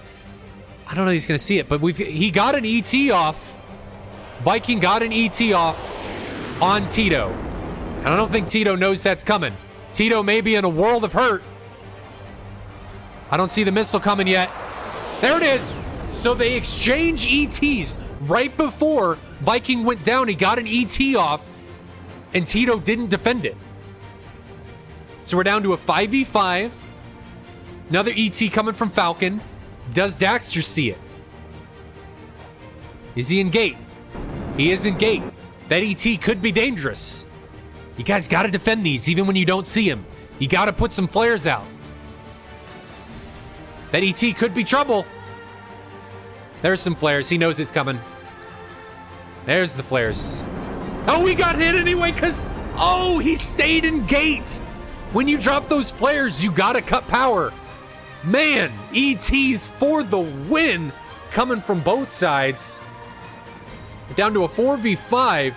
36 with the number advantage. Microvax is isolated up here by himself with Barbarossa and Ganalma pressing up here to the northwest. So we've got a 2v1 up here to the northwest and a 3v2 with RvE with the numbers advantage down here to the south.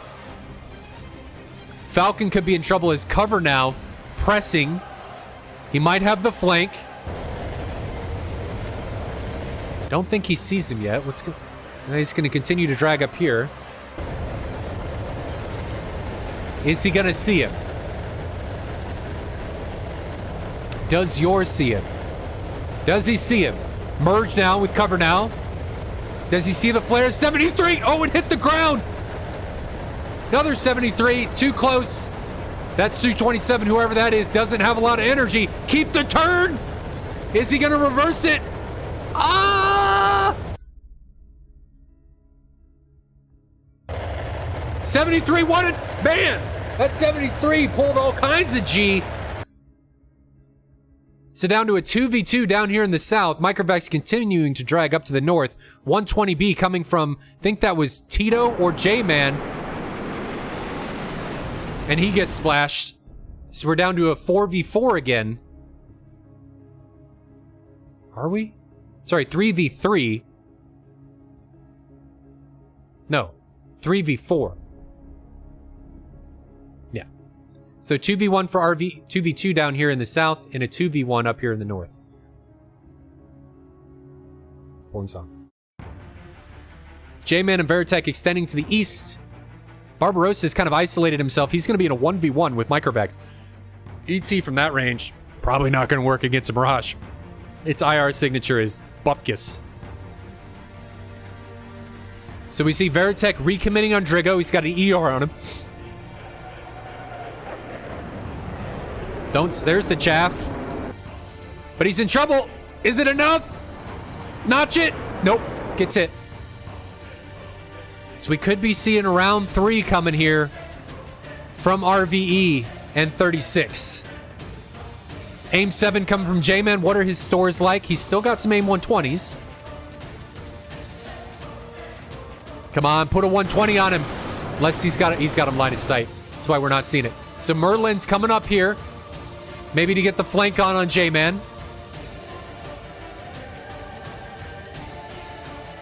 Those early ETs coming from 36 were the game changer. He's got an aim. Drigo has an aim 9 on him. I don't think he sees it. Had some flares. I can see them. Is that a shadow? He line of sight of the missile. If it was there, drop some more flares just in case. See 120B coming from Merlin. Does he? That could be a problem. Drigo's in a world of hurt. Those missiles are coming from much higher. Coming from, I think that's Tito. Aim 7 coming from J-Man. Yeah. He was in close enough that Aim 7 had the energy to deal with it. Microvax up here is just dragging around, prolonging the fight. J-Man has a Merlin all over his 6 with Gnalma coming in from the front. So J-Man is effectively sandwiched with an Aim 9 coming from behind him. There's the flares. Get out of gate, buddy. Yeah, guys, when you flare, you got to make sure that you get out of gate. So Microvax in his lone Mirage down to a 3v1. Does he have all of his weapons left? He does. So he does have the weapons to do this.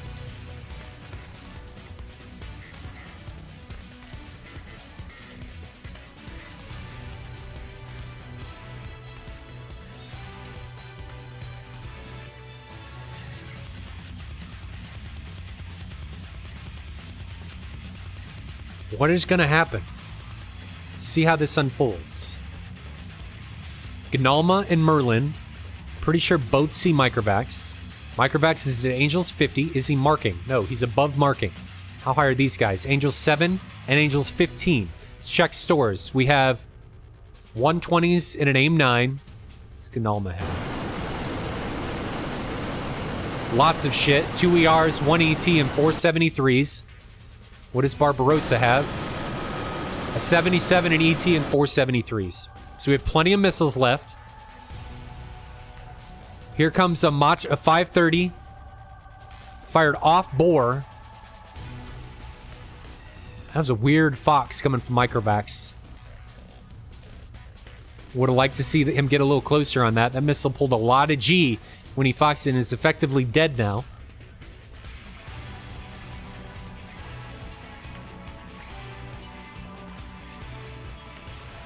Still not descending. Angel, well, he's still Angels 45.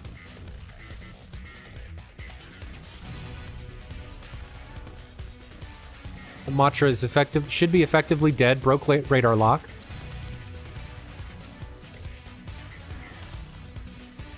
He's just got to be patient. Try and get somebody isolated. But if all 3 of these guys get together, it's going to be very problematic.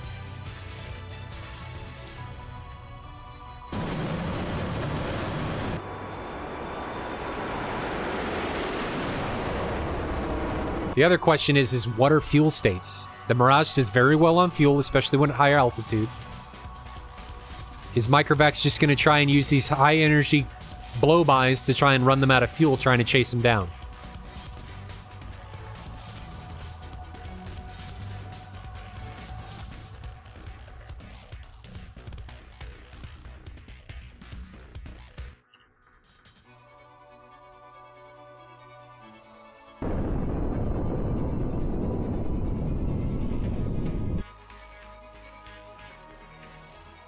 So in this particular situation, I would like to see 36 spread out and essentially create a net for Microvax. We know he's going to run out of room down here to the south with the bubble, and he's going to have to recommit. But if you spread your guys out, it doesn't necessarily matter where he goes. You're going to have somebody in the vicinity that can take action against him. But if you're in a line like this, it makes it really difficult, especially to react. You have more ground to cover because you're more compact. Granted, it increases the amount of mutual support you can give to your wingmen, but it makes it much more difficult to effectively capture Microvax in a fighting position.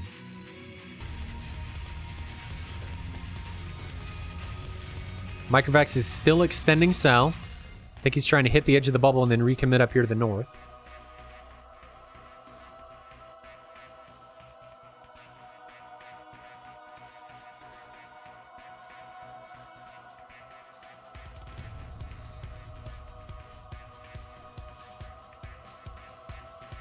We do see him starting to recommit, it looks like. I don't think these guys are engaged. No. They're full mill. They're not engaged. Is he? Nope. Full mill.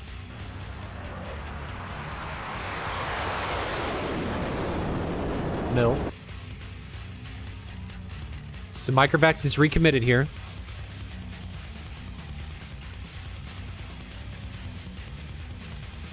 How high is he? Angel's 41. How high are these guys? So they're getting higher. Flying gas math. Both teams are using a lot of ATC, so both teams have an AWACS effectively. Here comes the 77. That's a long R77. Effective range of a 77 is like 10 kilometers. Who's Microvax? Maybe trying to go after Gnalma.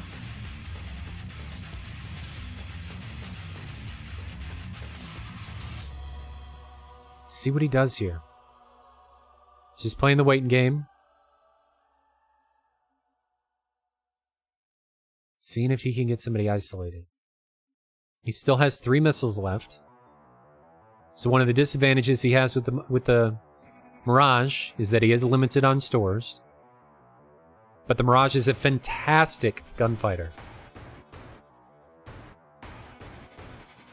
So if he does get into guns, if he does get them to waste all of their munitions, he does, in my opinion, have a pretty decent advantage being in a Mirage getting into a guns fight. So he's extending again. Gnalma sees that and has come back in on a 6.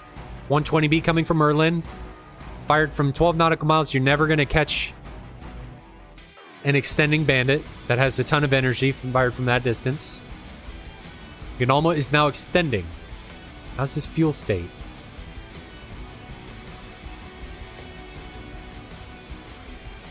Can't tell. I think Microvax is just trying to run him out of fuel, which is a completely valid strategy. Not the most exciting to watch, but when you're down to a 1v3, you might as well use what you got. Is he still in gate? Yes. Now he's down to a Santo. He's going to be getting to the edge of the bubble here. Hopefully the bubble works. Should be right in here.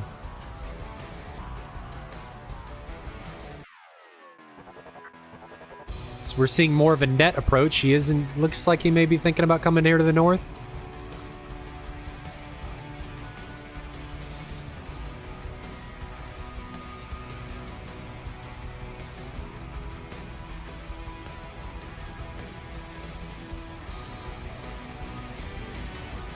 Hopefully the bubble works.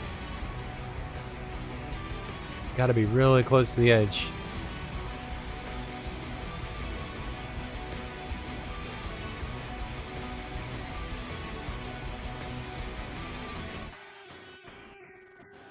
Osborne X, yeah, you're right. I think they need to just corner him. They need to spread out a bit. So he is indeed at the edge of the bubble. He's just going to drag here to the north.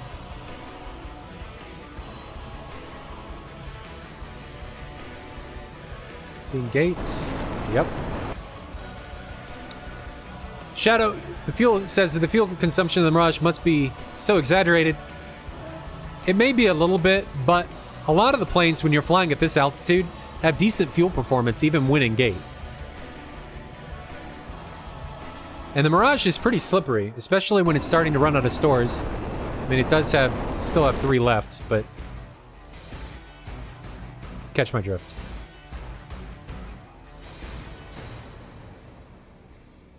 Let's see how this is going to play out. I think Micro's just trying to run him out of fuel. That's my guess at least. Well, is he still coming left? He may be trying to do a pass on him here. Yep, that may... Ganalma may be isolated. Is that his target? How long is that Matra? 13 nautical miles. I think that's on Merlin.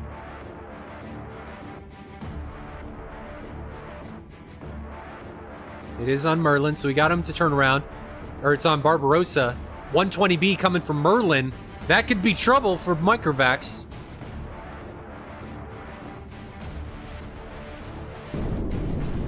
Where is it? Now he's going to outrun it. It's out of energy. So I think he's just taking these high energy passes, firing up who we can, and then extending. Yeah, he's way too fast.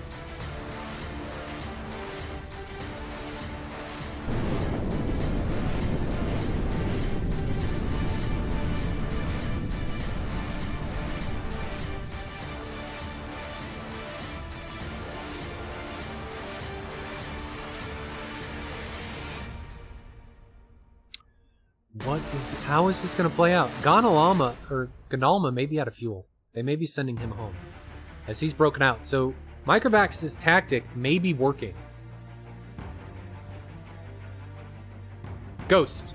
Does the pilot get constant AWACS support? They do. So both teams have a lot of ATC guys doing AWACS work for them. You're not allowed... You can use the AI AWACS, but you're not allowed to use the in-game forward observer slots, because we didn't want people seeing missile launches and all that jazz. Also, using a lot of ATC, you get a much more realistic portrayal of what the radar picture looks like. You're not able to see the type of aircraft, except for friendlies. So if you pick up an enemy, you're not able to see the type. You can just tell what it is, or that it's an enemy, based on IFF. And it's all conical, so what you see is, in our opinion, much more realistic. He's got 2 magics left. What's going to happen? He's dropping some altitude here, split S-ing. He may be bringing the fight to him, getting some sneaky magics in. He's gotten him a bit separated.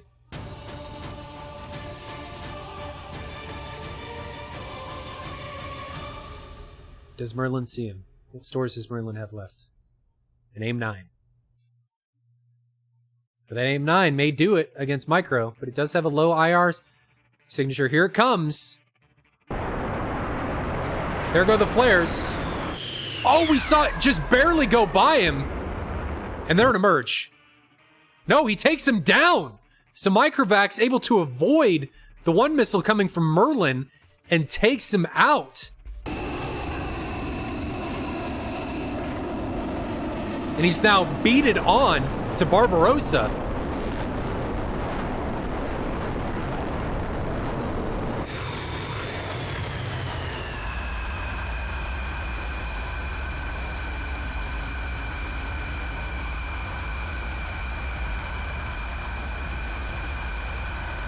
Keep that lead pursuit. Keep it, keep it, keep it. He crashed. He lawn darted. So Ganalma is the only one left. He's got a lot of weapons though, and Microvax has none. He's got a gun.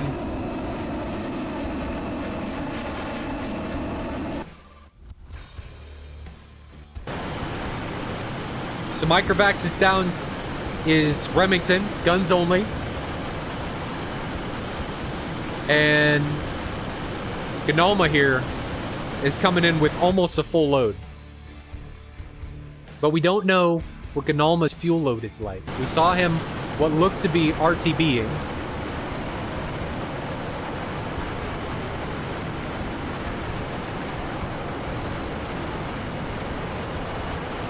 It's unfortunate that Microvax wasted that last Fox 2 on a bandit that flew into the ground. That's unfortunate, but it is what it is. What is Microvax going to do here?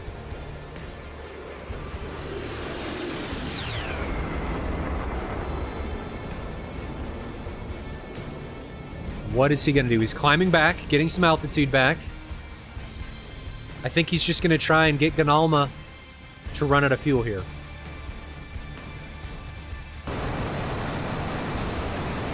Flying Gas Mat, or Osbornex says he thinks Ganalma ran out of fuel. I think he's getting close.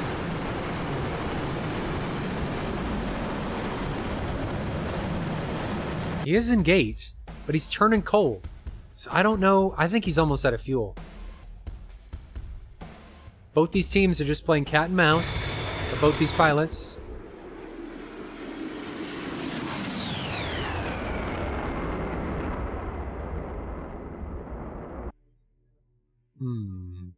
Wonder what his fuel state is. J-Man, are you able to tell what Micro's fuel state is? Well, actually don't give that to us because I don't want anybody else to know.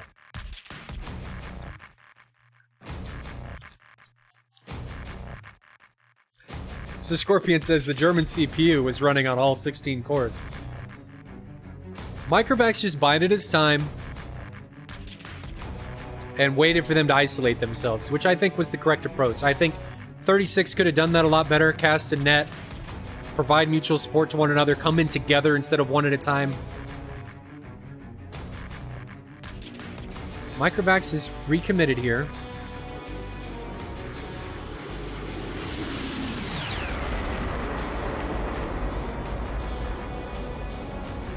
What is Ganalma's altitude? Angel's 15 ascending.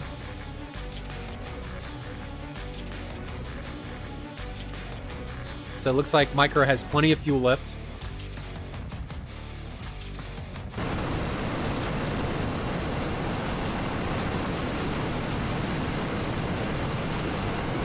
I think Ganalma's almost out of fuel. I'd like to see Micro in a saunter. He is.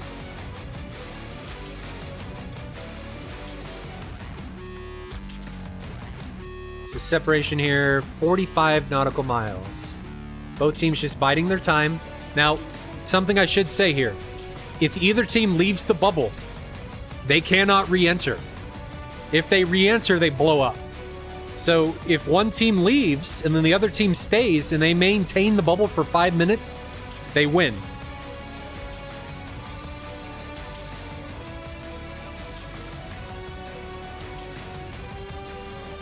Looks like both teams are just trying to isolate themselves, hoping the other team runs out of fuel.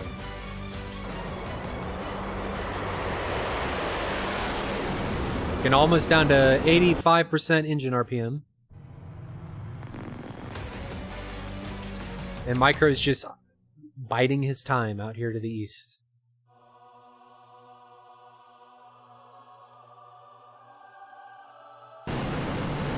Not all that exciting, but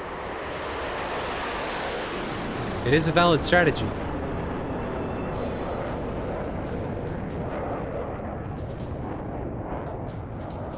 %92 now, still climbing.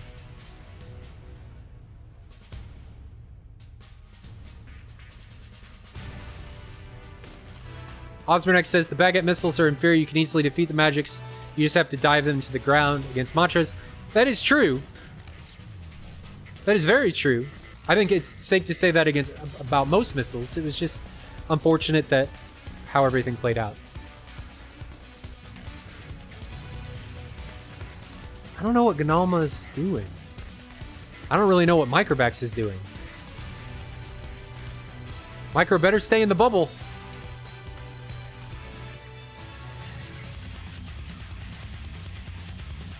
I think, but so J-Man said that he thinks. Uh-oh.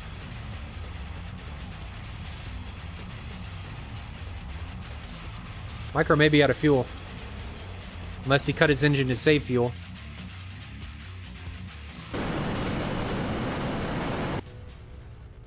Uh-oh.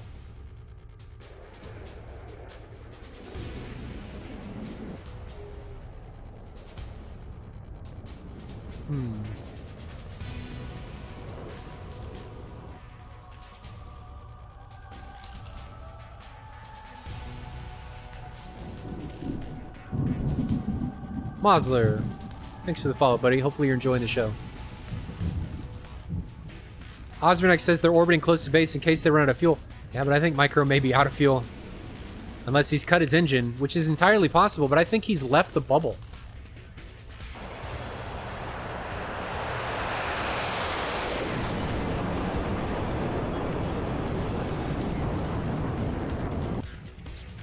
And almost staying in the bubble.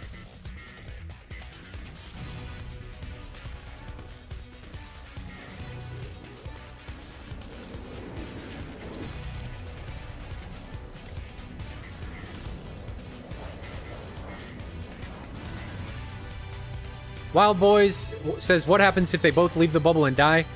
Then we go to round 3. That's why there's 3 rounds. And then if it ends in a draw again, then the round ends in a draw.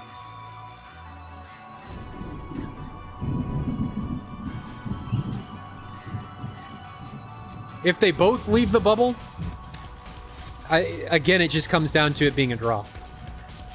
Rookie, welcome. Thanks for the follow.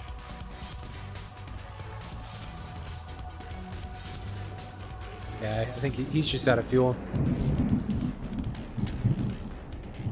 Umox, thanks for the follow, buddy.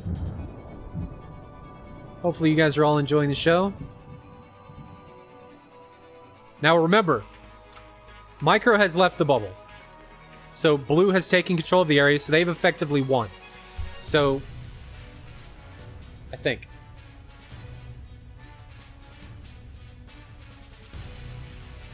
I don't remember what the message says.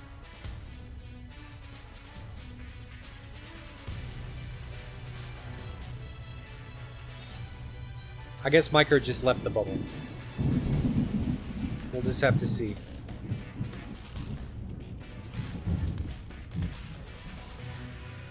So Ganalma needs to stay in the bubble for a little bit, and then RTB. A terrible glider pilot. Thanks, buddy, for the 200 biddies. Much appreciated. Glad you guys are enjoying what you're seeing.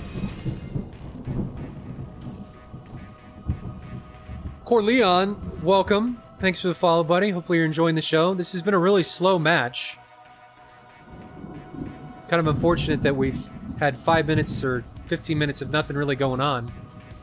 Osbornex, you do need to control it for 5 minutes. I just saw the message and I couldn't remember what the script says. So I think Microvax left the bubble and Blue controls it, and then they'll get the message. They need to stay in it for 5 minutes.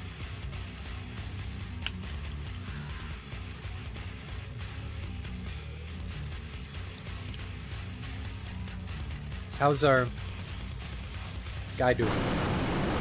Still 90% on fuel. Terrible Glider Pilot says, keep up the good work.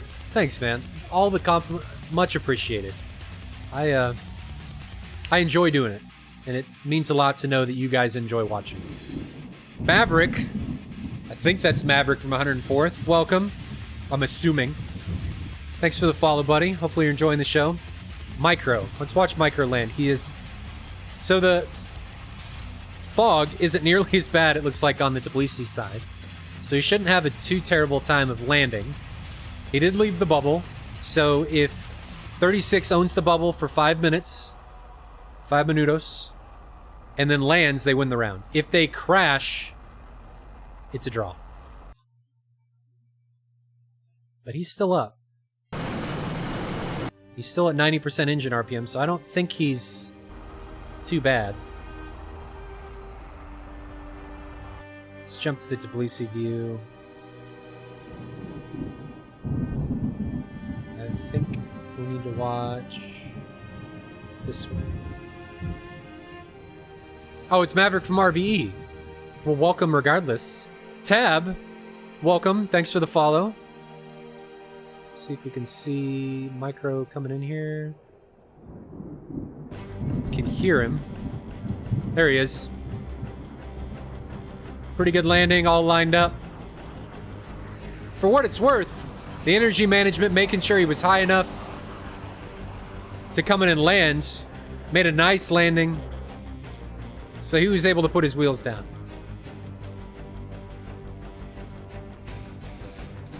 Now,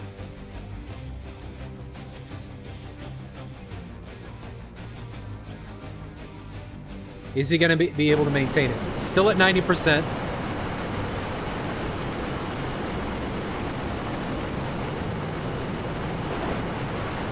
J-Man! Thanks for the sub, buddy. Always appreciated. All this stuff, all the support and stuff is really nice. It means a lot, guys. And everything you guys donate, all the subs, just means it's going right back into the stream to make this better for you.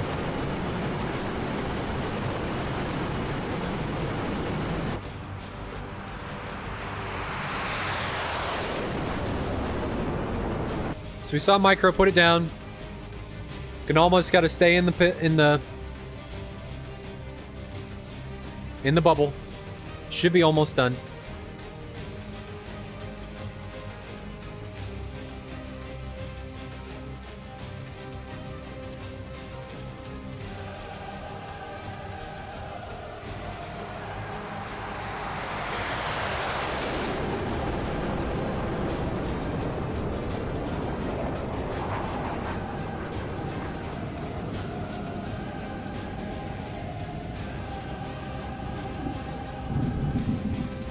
Engine F5, thanks for the follow. Much appreciated.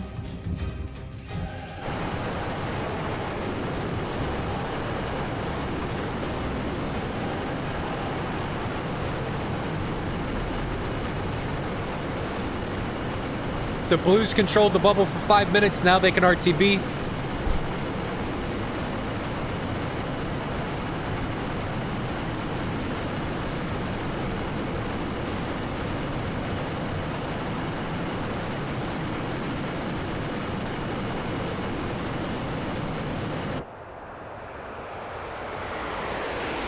Is he turning for home?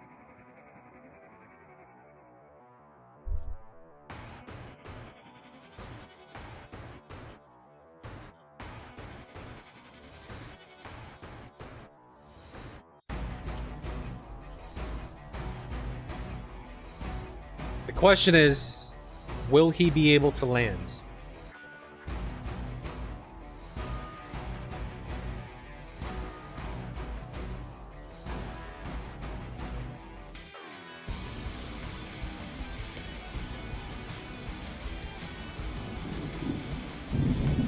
Finish the 18, motherfucker. Thanks for the follow, buddy. Much appreciated. Watching Gnalma. Now, he may not be able to land.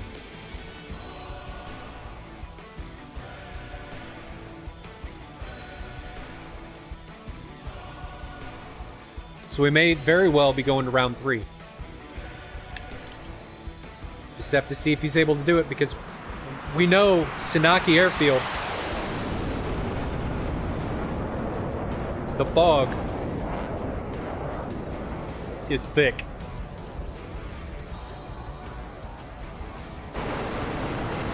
Like Biroshima's back end. You're right, like this.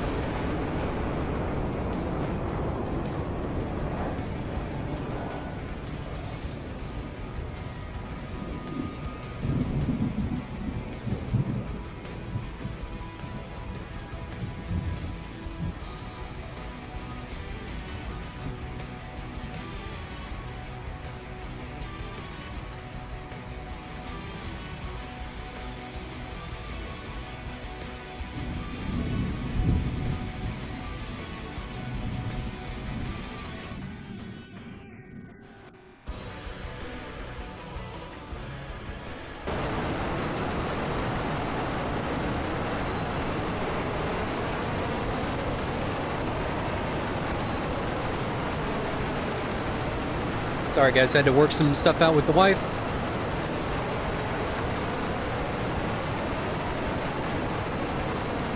Uncapping Badger, thanks for the follow, and thanks for the host, much appreciated.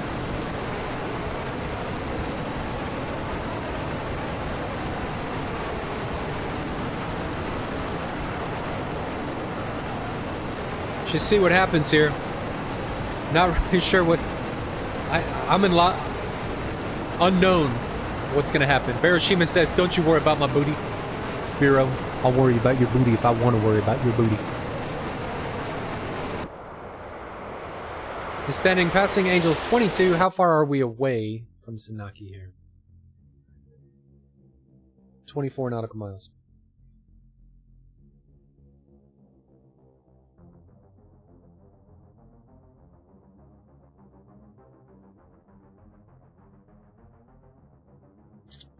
Micro should have refueled. How come you didn't have enough fuel? Where'd all your fuel go? You burned 300 pounds on, or 300 kilos on just idling?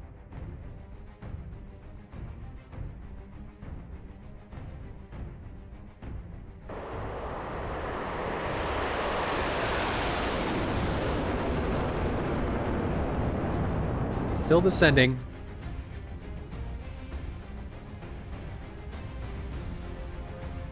Can almost got the pressure on. Everybody's watching, seeing if he can land.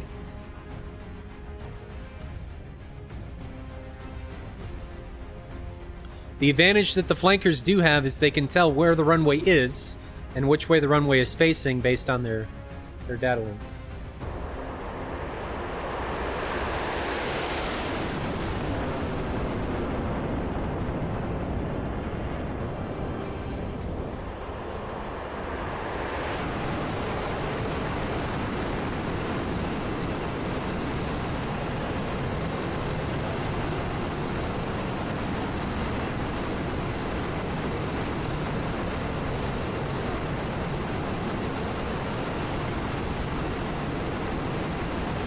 Is he going to be able to put it down? Let's check the conditions. God, Sanaki, I hate you. You never put me on the airfield. Oh, we are on the airfield. I just couldn't see it.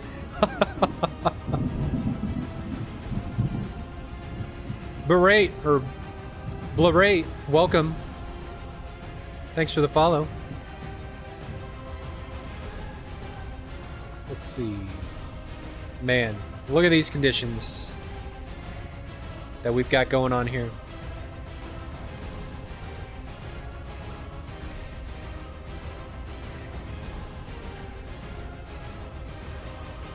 It's getting closer, down to 7 nautical miles. Still Angels 19, hasn't come into the fog yet.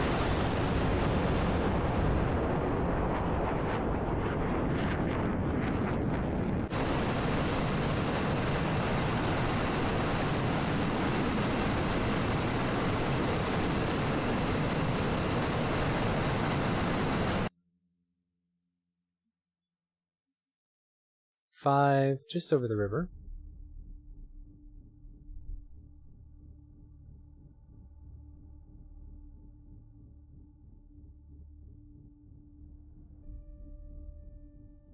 Flying Gas Mask says, good luck finding the parking.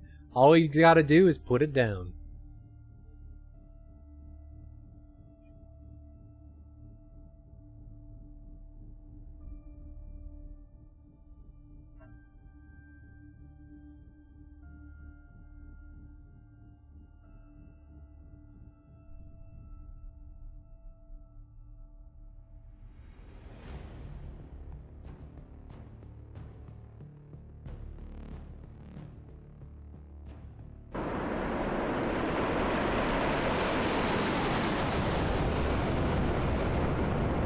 The main worry that you have in the flankers is you can tell where the runway is your altitude. So he's over the river. Angels 15 descending. 70% engine RPM. He could still run out of fuel.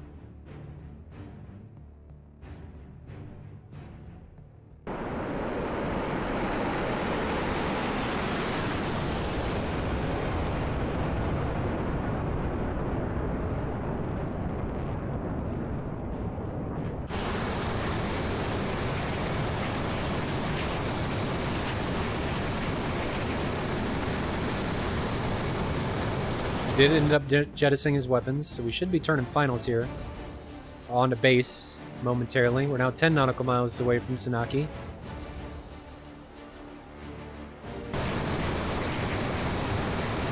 Looks like he's starting his right turn.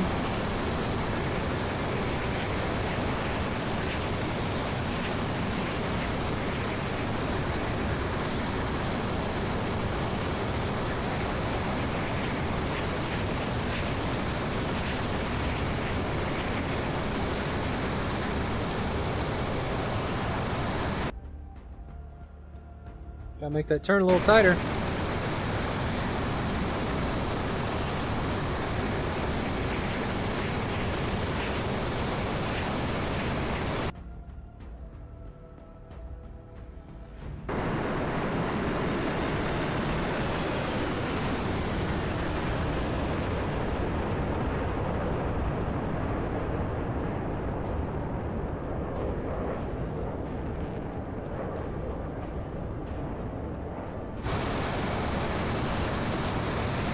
Getting ready to come into the fog.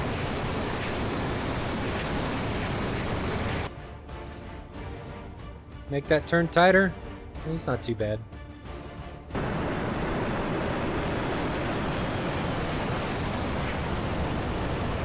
Passing 4,000 feet. Yeah, Gandalma's going to be pretty much perfectly lined up for the runway. Runway 09 at Sanaki.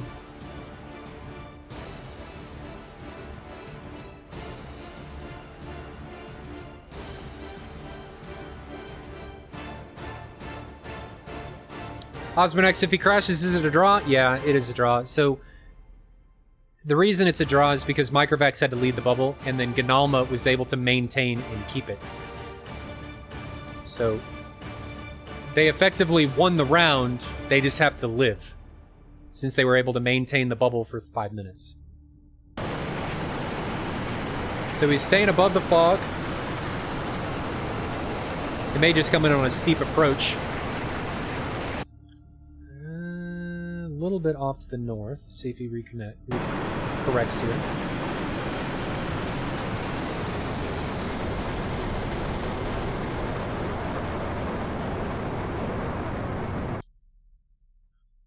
Looks like he's correcting.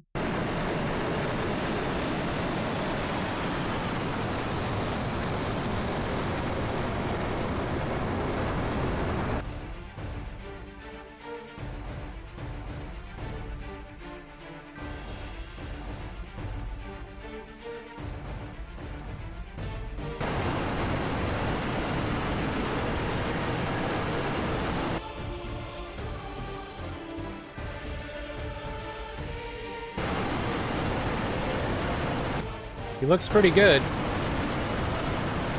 Level out there.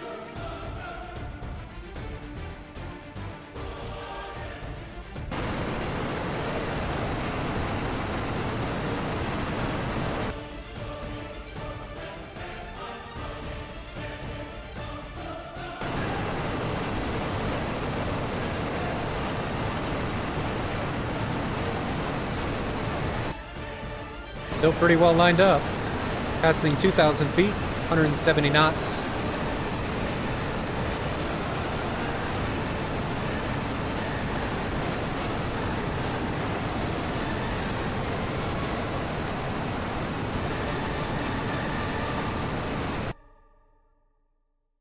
Airspeed dropped there a little bit.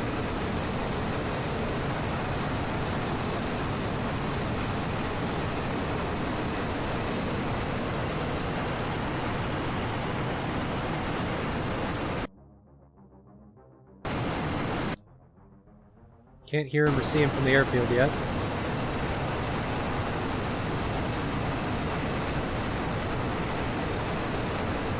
Don't see the runway yet.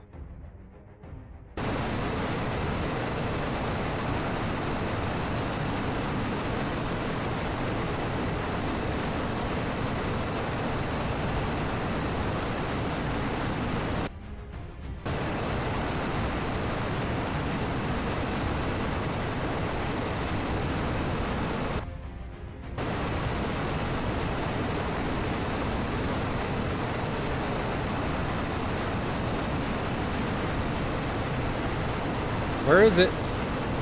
He's getting a little freaked out. Still descending, passing 1K feet. Flying Gas Best says no flaps. Honestly, he probably just forgot with the amount of pressure and how sweaty he is right now in the cockpit. I can see the trees.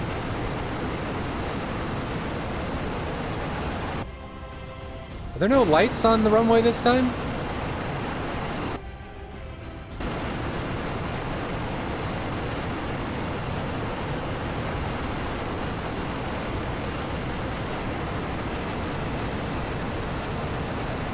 You can see the trees. I see the runway. There were no lights. Man, why did the one time have lights and this time it doesn't? How? That's unfortunate.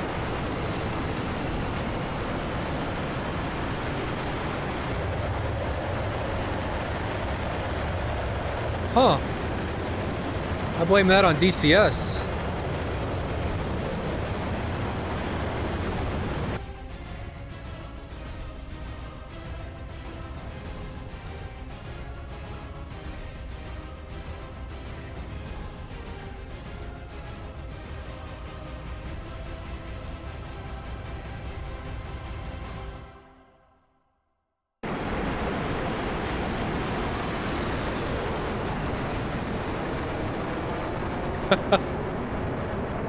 Is that actually a thing?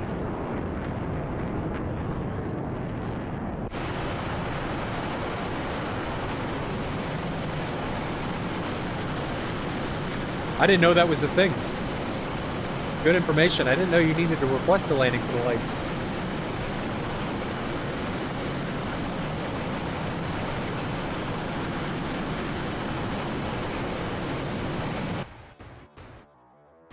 So he's going around again.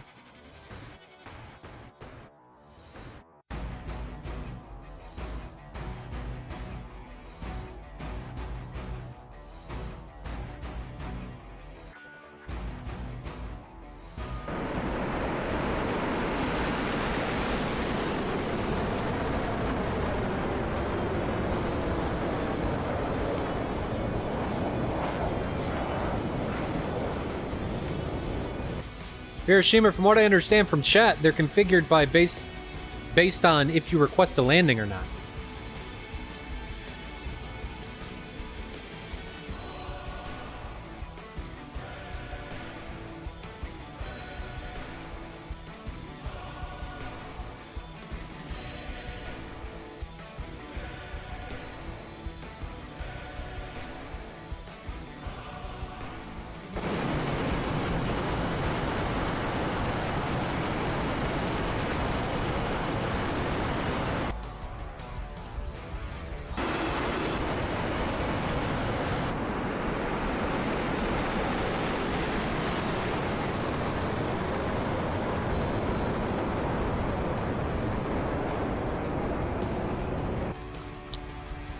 Alright, so he's getting lined up for the second pass. See if he requested the landing this time, if the lights turn on.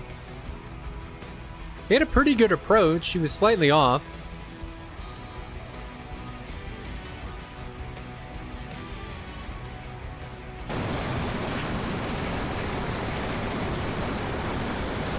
Scorpion wonders what his fuel state is. I do too. I don't know what his fuel state is. He's got to be low. This is going to be a shorter approach than it was last time.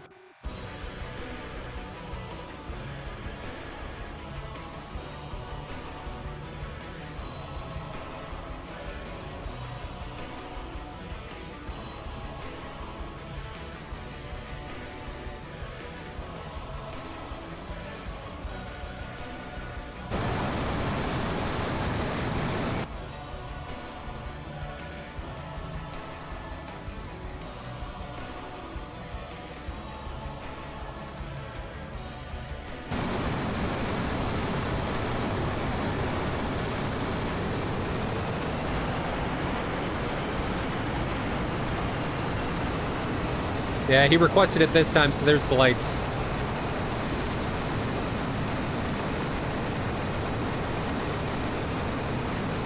Maslow says his fuel state has to be the female Russian voice screaming. That's probably true.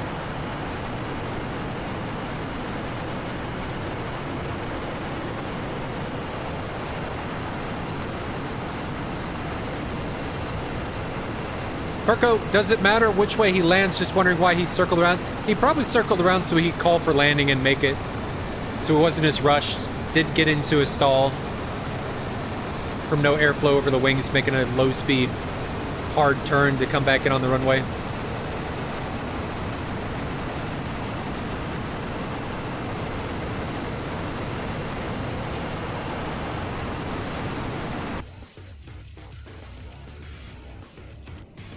I hear him.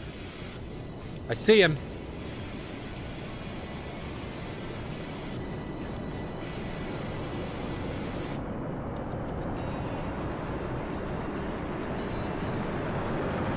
Little short, you're on the grass. That's okay, he puts it down.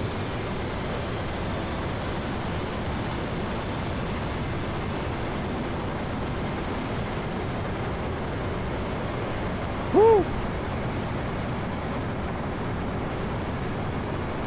Didn't necessarily use the runway, but he put it down. We're on to round 3.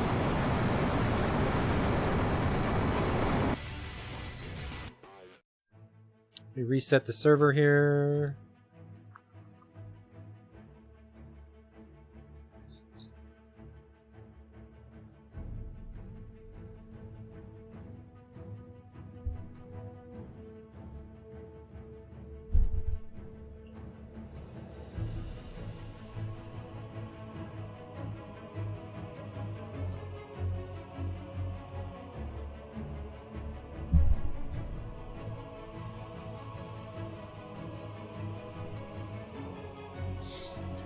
What a round. What a round. What a match. Both rounds have been nuts.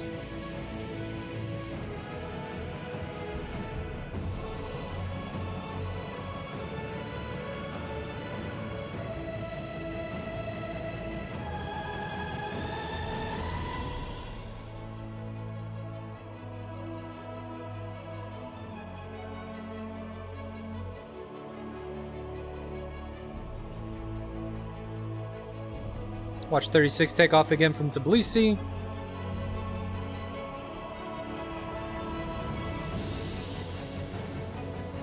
And get round 3 underway. Need to adjust the scores here.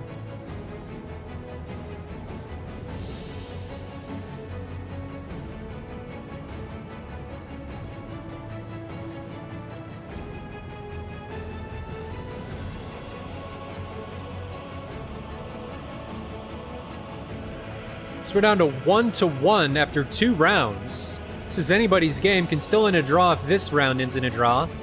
Hopefully we go a little bit quicker.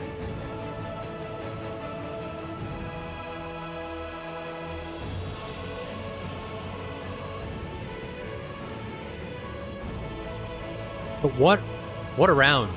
Those ETs and IR missiles, man, in that first round feels like an eternity ago, but played a critical part and how that round shaked out. Victory SV and Dixie, thanks for the follows, guys. Hopefully you're enjoying the show.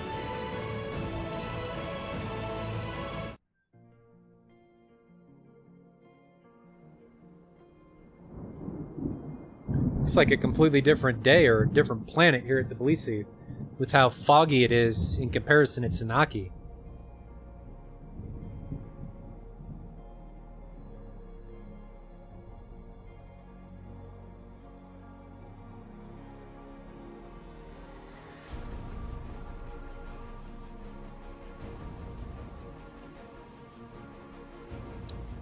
I don't know how this last round's going to shake out. Both teams seem really evenly matched up. To recap last round, especially the very end, well, we'll recap the whole thing. The biggest thing from last round, you gotta assume that there are IR missiles headed your way.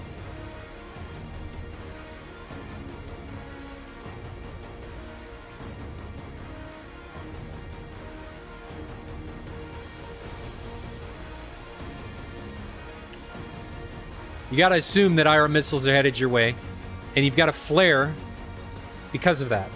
Now, when you flare, you can't flare when you're in gate. Most of the time when you're in gate and you flare, the missile's still gonna track on you. You've gotta power down to idle, flare, defeat the missile, and then you can power back up.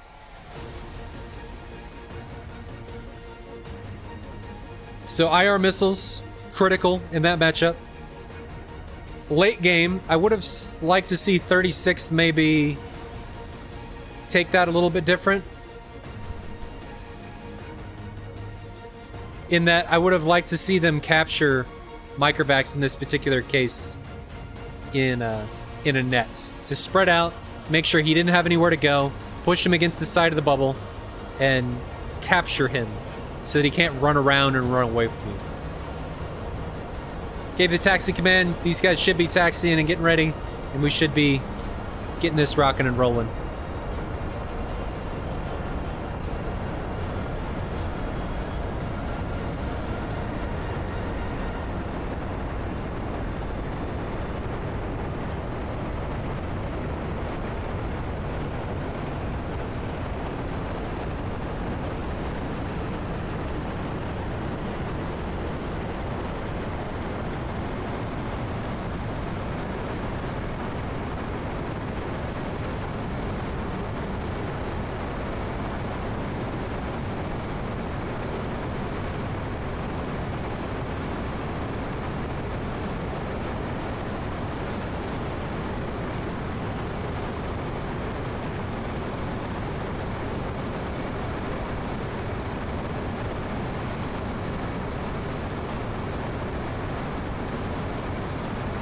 Seems like 36 is just waiting for the last guy to spool. Probably rearming right now. And we'll get round 3 underway. What do you guys think? What does chat think of the last 2 rounds? How do you think they could have played out differently? I always like hearing what you guys have to say.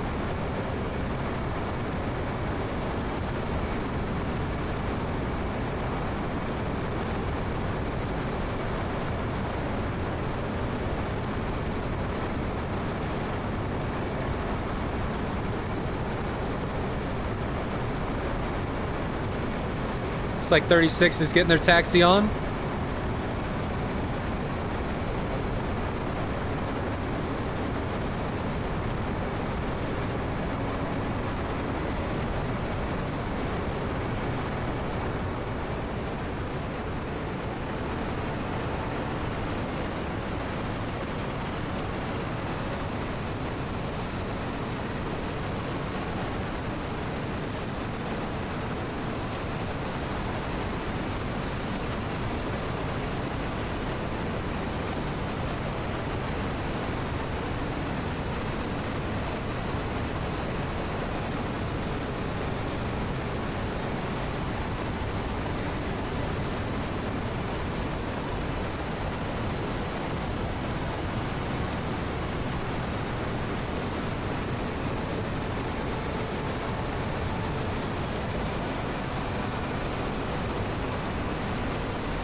Haven't gotten the ready from either team yet.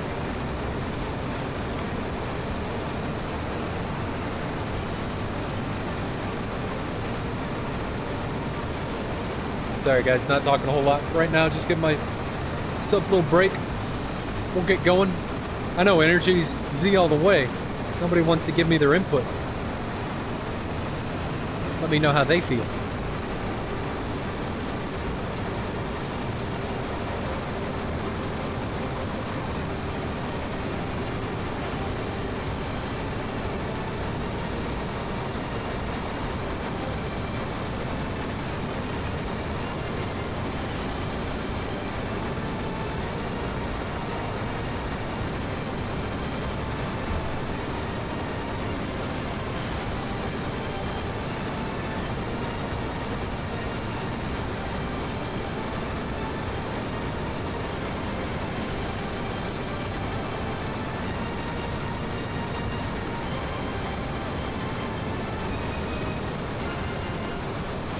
Looks like 36 is just waiting for their last guy, the F-15 trailing back there. Or I guess it's two guys, J-11 and an F-15.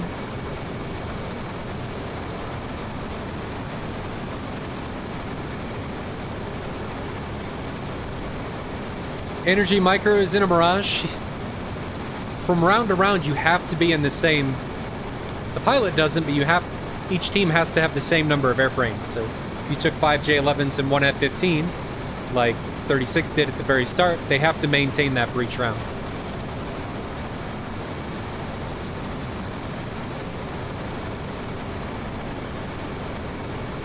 Dixie says it was curious to send the third guy from 36 away. I think the reason they did that was to manage fuel, because there have been instances in this where all three have chased somebody down, then they've all three run out of fuel and they've lost the rounds. They wanted to make sure that they had somebody get home.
Scorpion says, to be honest, there should be a tanker outside the bubble, can be used only once and then re-enter. Maybe. But most of the time, honestly, the rounds don't last this long.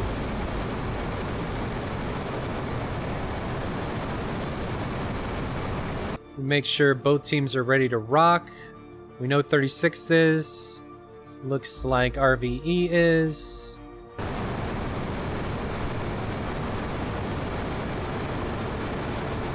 And fights on. Go, go, go. This is round 3 for week 18 of SATAL. 36 versus RvE. Currently tied up 1-1 in what has been a monumental matchup between these two squadrons.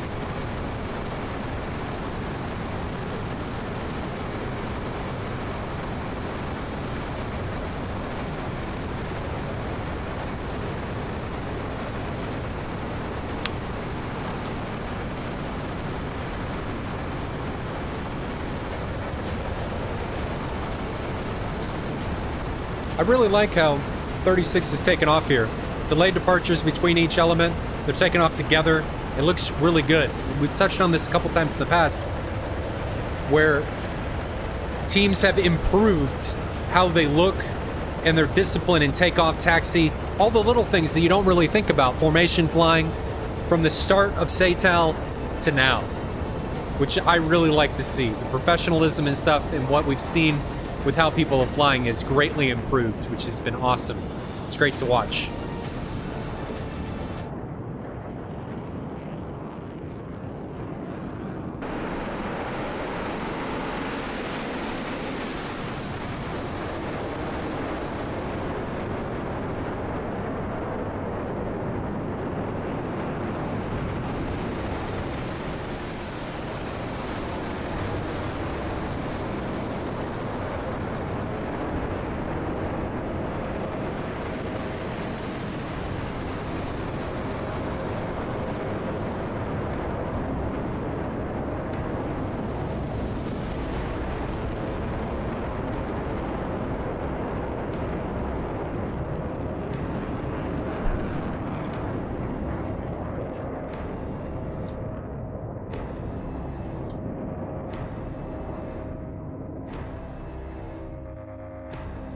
So this round's underway. Seeing larger separation coming from RvE more initially after takeoff from Sanaki.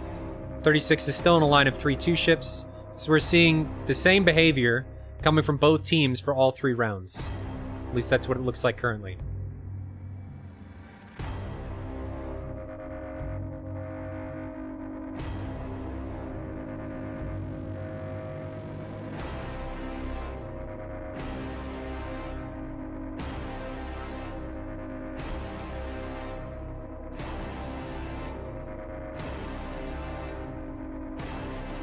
Are the 2 ships the same? Veritech still with J-Man, Cover Now is still with Tito, and Daxter still with Microvax. Let's check the 36 side.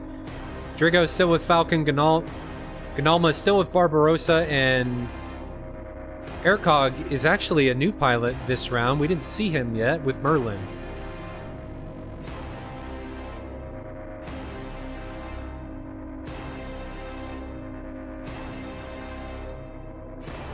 Separation between the 2 teams is currently sitting at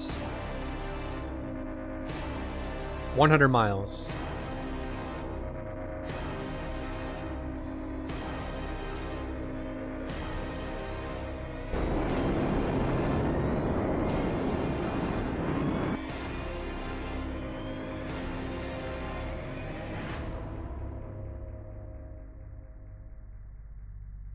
Wow, let me click on you.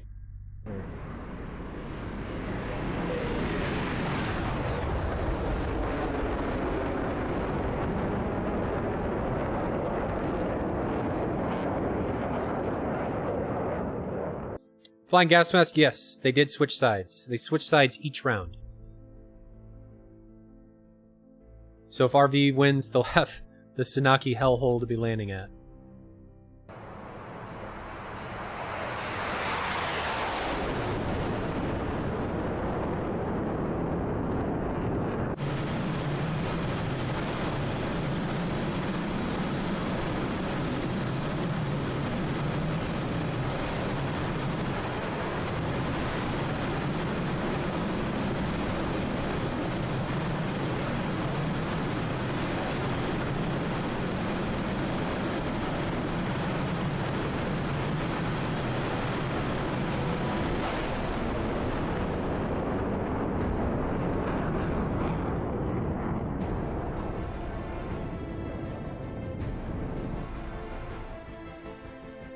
Separation between the trailing elements here between Aircog and Merlin.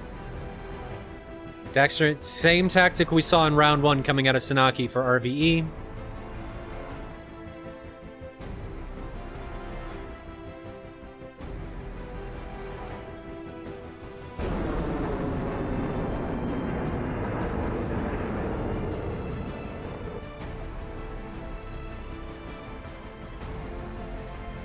Separation between the teams is now down to 60 miles.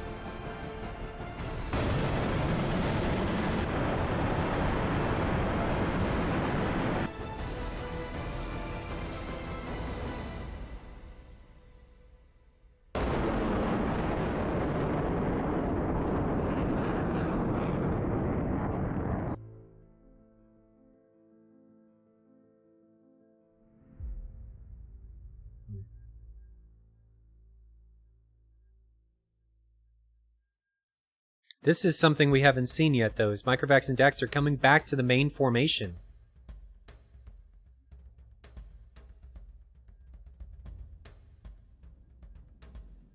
I hope I didn't just move an AWACS. I don't think I did.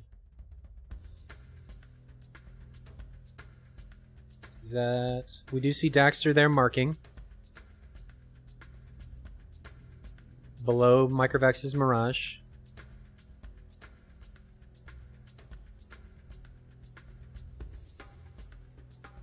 And they are reforming with the main group, so we haven't seen this. This is something new.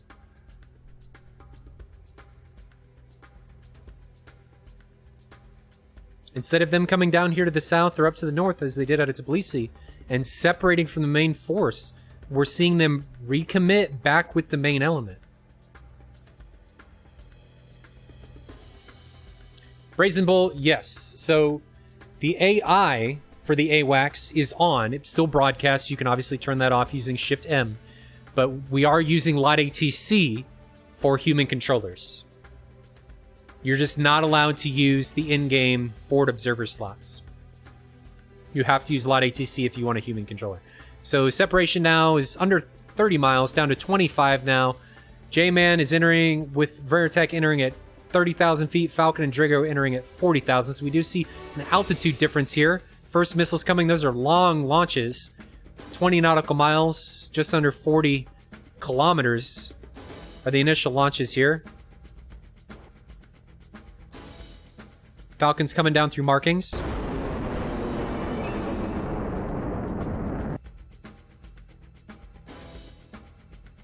And J-Man has turned cold. Veritech looks to be turning cold now with him. I like that they're staying together instead of one staying hot and keeping the press on. 2 ETs coming, which are effectively dead. That ER kind of ruined that. Want to make sure that you put your ETs on a bandit that doesn't know it's coming. Otherwise, if you're playing defensively, they're just going to turn around. That ET's not going to do anything. Again, Microvax and Daxter staying closer to the main element here.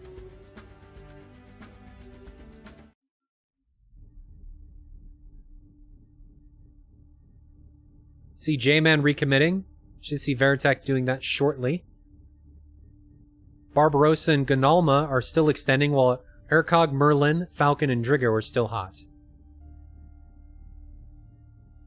Whereas if we look on the RvE side, Veritech is the only one extending on the western flank. Hiroshima, I thought you already followed, unless that one was YouTube and one was Twitch. J-Man over Mach 1, still high. Angels 20 puts an AIM 120 out there. 2 of them, and 2 AIM 120s coming from cover now. Those could be wasted missiles. We see Falcon thinking about extending, and Drigo's extending, so those missiles are pretty much, I think, gonna be dead, unless Falcon stays hot. Which he is. Nah, he's extending now, so those missiles are dead in the water. Not going to have the energy to reach him. See, Ercog and Merlin keep pressing Daxter and Microvax. But instead of it being a 2v2 now, we see what looks to be what could develop into a 4v2 if Gonalma and Barbarossa help Ercog and Merlin against Daxter and Microvax.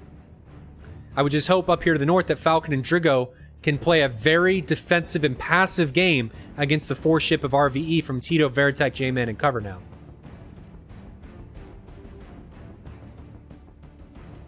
If 36 is able to do this, and on the flip side, if RvE is able to capitalize on the 4v2, it's going to swing the tide of battle here.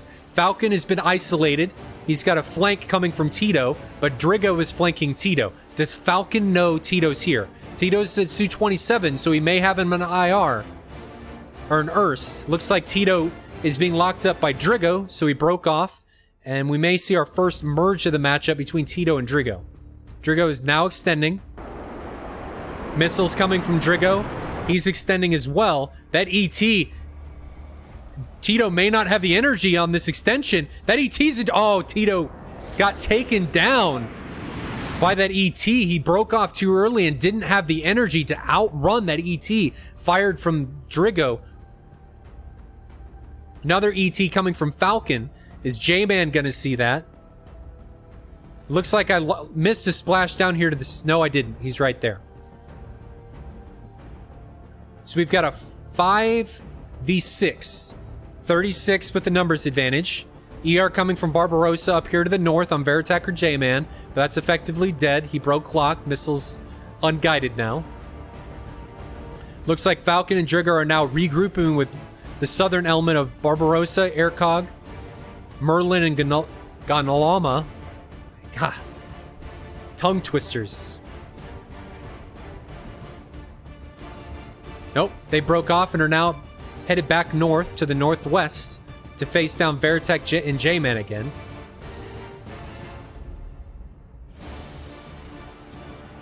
What's going to happen here? Here comes an EO from Drigo. What's Veritech doing? He's low. Could line of sight that pretty easily. Looks like that's what he's going to do. He can just run it out of energy now. 120B's coming on both Ercog and Merlin. They're extending. 120B's got a significant amount of energy still. Merlin doesn't have a lot of energy. Merlin could be in a bit of trouble here. That could be a problem. I think it was just out of energy. And we saw a team kill. E.T. Barbarossa taking down Falcon. That's unfortunate. So we're down to a 5v5 now. Fratricide evening the game here.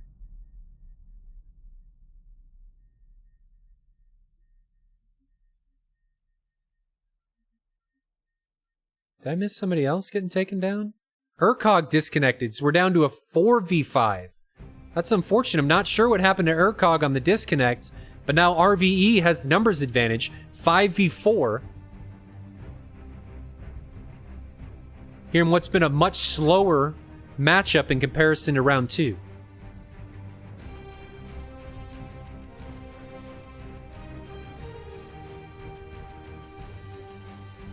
Got a possible 1v2 with Veritech J-Man against Barbarossa up in the north, and a 3v3 cover now. Microvax and Daxter against Drigo, Merlin, and Ganalma. Barbarossa looks like he foxed, but that missile looked like it hit the ground. Maverick says EZs don't care about IFF. That is indeed true. They don't give two shits who you are. They just want to eat up that IR signature. Cover now foxing a 120 Fox 3 on Drigo. He's got an R77 in exchange. That R77's way outside launch parameters. It's not going to make it. 120B hits the grounding line of sights it. Could have a 3v3 now. Veritech J-Man in cover now against Drigo, Merlin, and Barbarossa, while Ganalma is isolated in a 1v2 against Daxter and Microvax. Haven't seen any merges yet. Barbarossa's got a 120B coming on him. He's low. Don't hit those trees. I think that 120B's out of energy. Yeah, he notched it. Merlin puts a Fox 3 on J-Man. J-Man retaliates with another Fox 3. Swagmaster 777, thanks for the follow. Merlin is now extending. Very defensive from both teams. Had a Fratricide and I believe some ET kills. But both teams very defensive. And somebody got taken. No, they're on top of each other. Disregard my last. So the teams are getting closer and closer. ER coming from Drigo on cover now, but it's immediately unsupported. I think we're going to see our first merge down here from Daxter and Ganalma.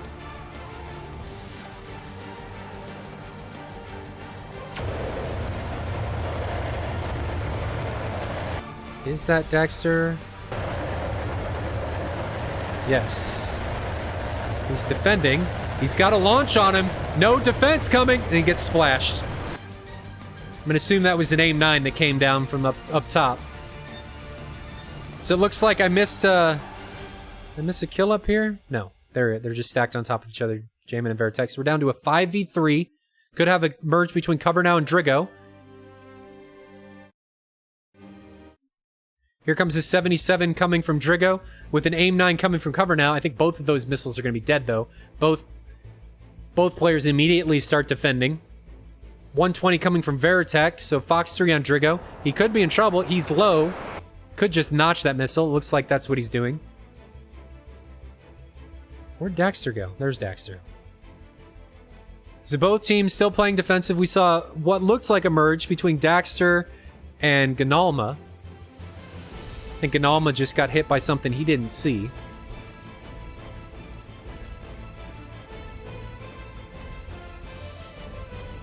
.36 regrouping. Daxter needs to come up here. Microvax entering what I'm assuming is Mach 2 up here from the atmosphere, diving down on 36. I think he sees Merlin. And this is going to be dangerous. Microvax in a very advantageous position. There goes the magic.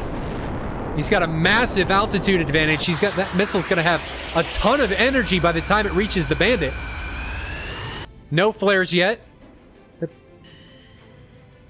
Preliminary flares coming from Micro. What's that magic gonna do? It does hit. Did it hit him? I think it hit him. Did he break up? Yeah, he broke up. So down to a 5v2. 73 coming from Drigo on an already extending J-Man. That's not going to do anything. Drigo and Barbarossa still close together. Mutual support. I'd like to see that. They just have a outnumbered numerically by the RvE side. Drigo is now on a cold cover now. Cover now could drag into Daxter down here to the south. But now Drigo's broken off and is now hot onto Veritech. Aim 7 coming on Veritech onto what looks like Barbarossa. See, guys, those flares, I don't think they're going to do anything. Preliminary flares when you're still in gate, going to do bupkis. I like that they're staying together. Mutual support. It's unfortunate that they're just outnumbered. So Drigo and Barbarossa taking it to the northern part of the RvE side. Matra coming from Microvax. I think that's on Barbarossa. That's what it looks like. That thing's got a lot of energy, but I think he's got it in a notch. Indeed, he does. Microvax is staying with Barbarossa, though. Here comes a magic. It's got tracking and splash. It's down to a 1v5 now. Veritech gets hit. Gets hit a second time, so we're down to a 1v4. What are the stores looking like on Drigo? Not good. He's Remington, down to guns only. This is unfortunate. Aphrodisiac.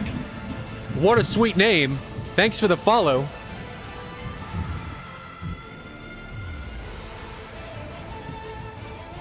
And Drigo, I think here, guys, is just going to get run down. It's just a matter of time.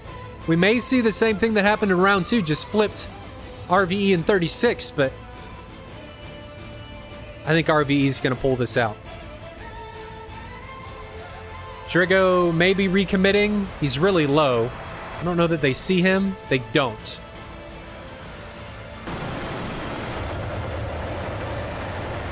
Do they see him now? He's merged. I don't know that they know he's there. So he's on the 6 of both Microvax and J-Man.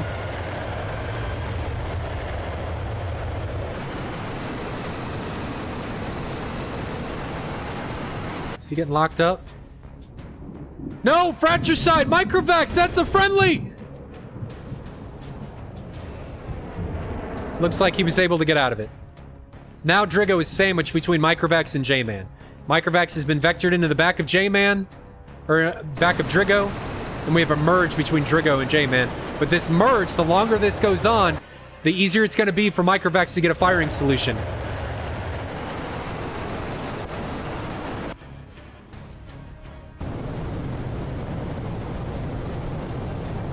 Can only assume, yeah, there was a missile coming from Drigo. We had to assume that that was coming from the other guys.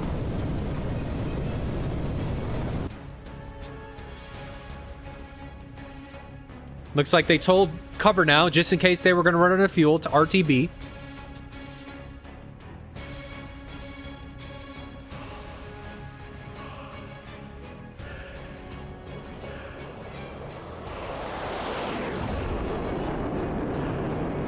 Hey, wake up.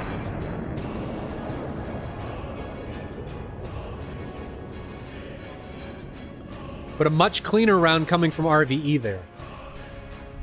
36 had a clean round last round. They just had some unfortunate stuff happen at the end. Tracking Microvax down, but cleaner rounds from 2 and 3 from both teams than we saw in round 1. If I remember correctly. I don't really... It's been long enough. I don't really remember the outcome. I know RvE won, but how it came out for... Oh, no. It was only Daxter remaining for round 1, so much cleaner rounds than 2 and 3.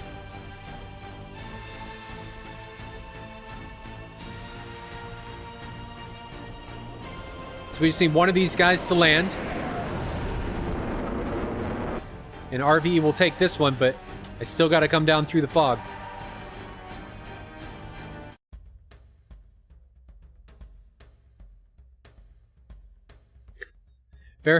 Veritech says, Moltar, it's been said that J-Man might do the canopyless move from Florida. Entirely possible. Tricker, good to see you.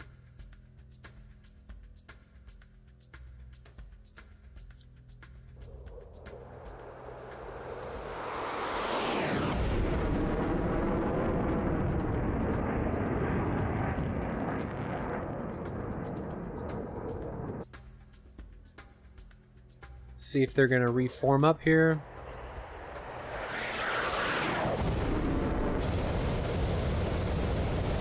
Look from Daxter out to Microvax, off to his 9 o'clock.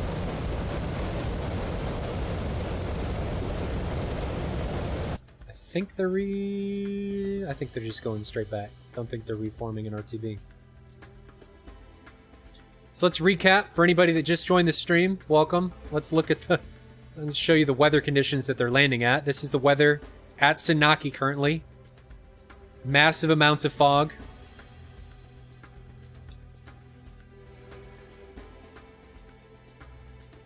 Just gonna have to see how it shapes out when these guys come in. We've seen Daxter do it successfully. We saw Gunalma do it last round, so we know it can be done.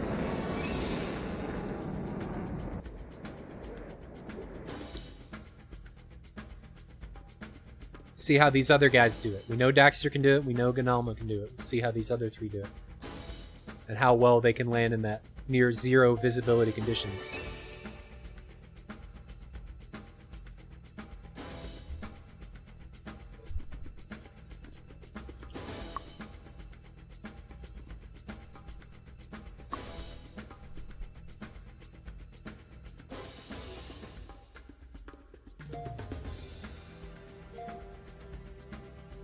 Energy says, I think Micro is super happy about the almost to not happening with that IR missile on J-Man. Yeah, Energy, I think we can speak for Micro in that one, where he's glad that one didn't happen. Biroshima dropping the sub. Thanks, buddy. Much appreciated. Glad you're enjoying yourself. Watch these guys RTB. Cover now is the closest out in front, just passing Katasi. Still relatively high, 15,000 feet. J-Man, how far out is he? 40 nautical miles, 23,000. Microvax and Daxter, 38 and 25,000 and 40 miles out. I think these guys are reforming. It's a cool view. You can barely see Microvax down there in his the orange meme missile.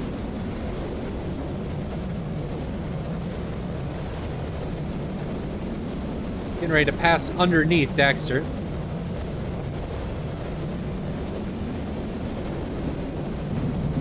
Shut the fuck up, Caleb. I feel bad for Caleb, but thanks for the follow. Much appreciated. For all the new faces here and all the follows, hopefully you're enjoying yourself. Hopefully we'll get to see you again after just today. We run this every weekend. Saturdays, 1300 Zulu. If you guys don't know the time for tracking, or if you don't know what Zulu time is, you can use, where is my website? You can use this handy dandy little tool, zulutime.net, to see what time it is in your local area for Zulu time. Looks like he just went over Mach 1. But we do this every weekend.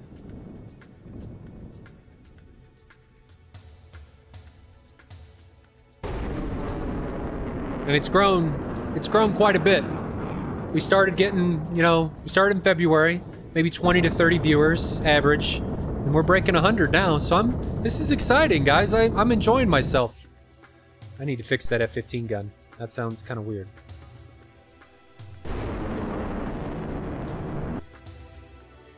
Not sure where Microvax is going. Cover now is getting closer. Getting ready to come down through the fog. He's dropping. Angel's 11. And descending, still pretty fast.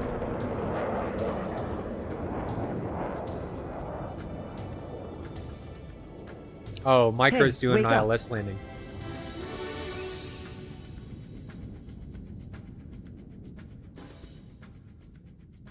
This makes more sense. We're gonna watch cover now since he's closer.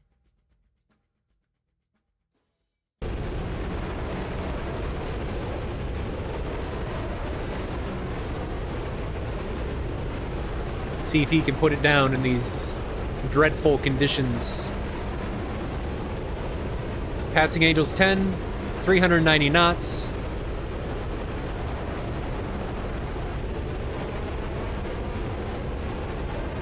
How's his lineup looking? Have to see. Remember, guys, they don't win until somebody successfully lands. Somebody must make it back to base.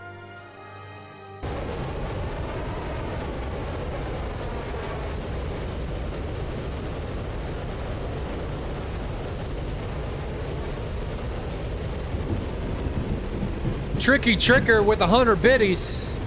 Thanks again, buddy. Much appreciated. All the support we've been getting on this stream has been... makes me feel warm and fuzzy inside.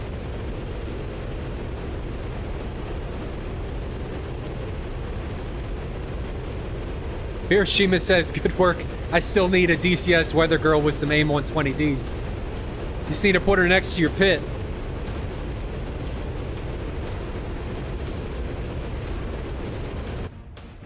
I don't know of anybody that would fit the DCS weather girl mold. There's not very many women that play DCS.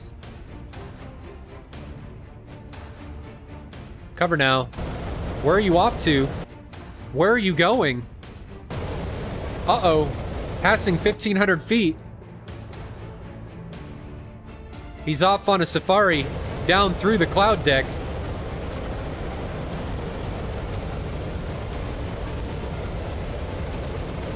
He's climbing out again. I think he got a little lost, or he may be rejoining with Microvax and Daxter. J-Man may be doing a straight in from onto runway 28. Angel 17 and descending. Indeed, I think that is what he is doing. How far out is he? 10 nautical miles, coming straight in. Oz says, nice show. You know, I do what I can. I enjoy doing this. But really, we just want to make this give you guys something to watch. Watching people stream their own perspective is one thing, but there hasn't really been anything like this before, so it's a first. I enjoy doing it. I'm glad you guys do. Hopefully we can keep this going.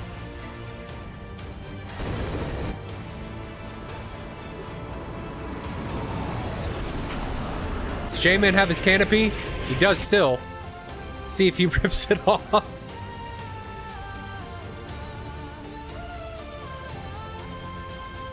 He is doing a straight in on runway 28.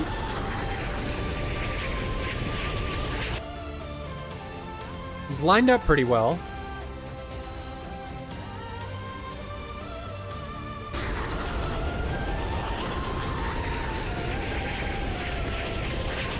While we're watching these guys coming, I want to put out a reminder, because I said this earlier when there weren't very many people on the stream. Next week, tentatively, it's not 100% yet, but we've talked to Iron Mike.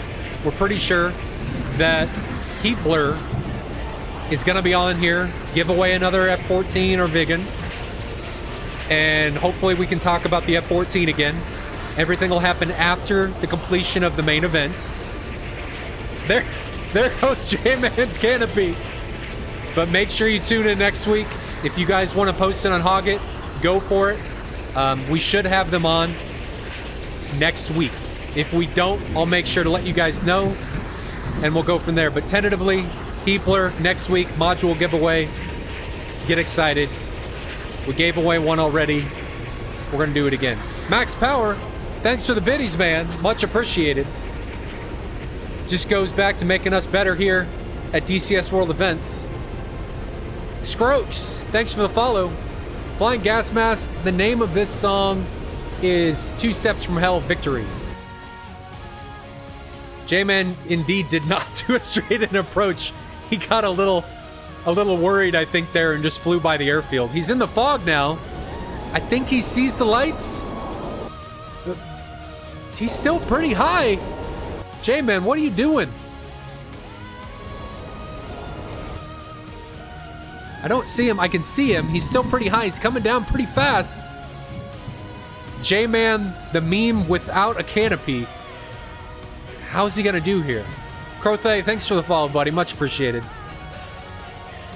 It looks pretty good. He's over the runway. Nice and smooth. The canopyless J-Man. Sounds like I just said the penisless J-Man, but he puts it down.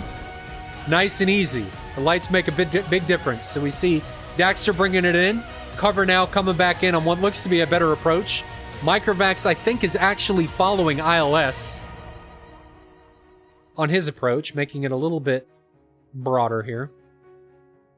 Let's watch Daxter on his way in. He's in the fog, or just at the top of it.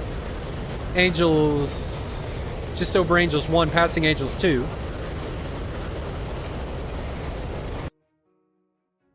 He looks pretty good. Dear Desi, thanks for the follow, buddy. Hopefully you're enjoying the show. Steve, likewise to you. Thanks for the follow. So we did see J-Man put it down, so that round does go to RvE. Since they were able to get a pilot back. They are on my right. So we'll go ahead and add them to the scoreboard here.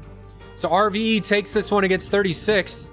And what was an awesome matchup, guys. I don't discredit either team. That was fucking awesome for what that turned out to be. Great matches. The fog was awesome watching these guys land. It was a good time. Thanks for all the follows. Thanks for all the support. Next week, we'll check out who's going to land. After we land, we'll check out who the next matchup's going to be. But make sure you tune in. We do this every week. I've said that a couple times already. 1300 Zulu. Every Saturday. We got probably 13 more weeks of this through September or October, so you got plenty of time, plenty of action to catch. If you missed any of the past matches, they're all on the DCS World Events YouTube channel. It's been a good time. It's been awesome to see this grow. Daxter looks to be on still a decent approach, passing Angels 1. Cover now is much faster. Hopefully they don't run into each other. He's got 100 knots on Daxter here. What's Microvax doing? He's bringing it in well back in trail.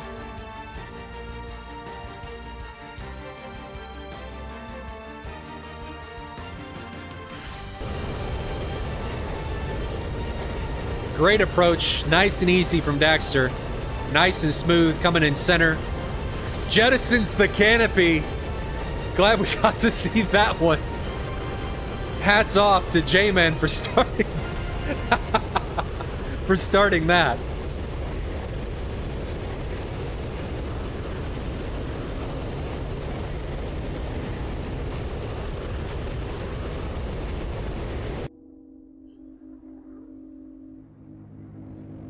Can see Daxter coming in nice and smooth. Great approach.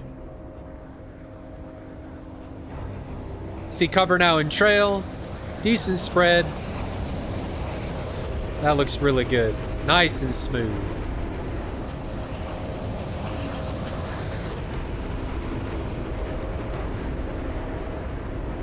That looked really good. Alright, Micro. You're the last man. Colin, you're coming in on ILS. How you gonna do?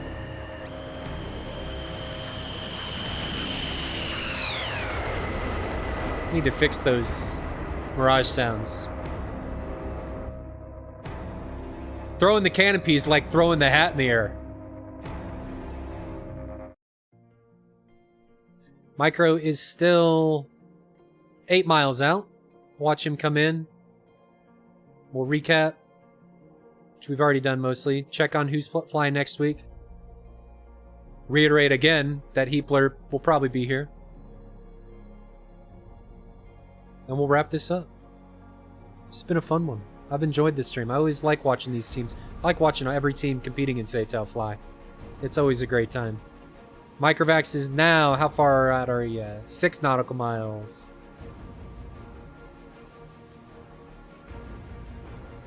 Is he going to throw the canopy?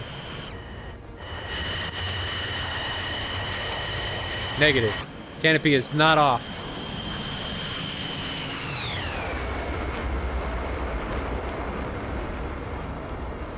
See if we can see him. Can't see him yet.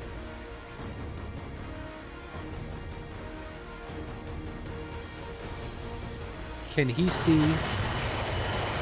He can't. Oh, he can't see the runway. Can't see him, though.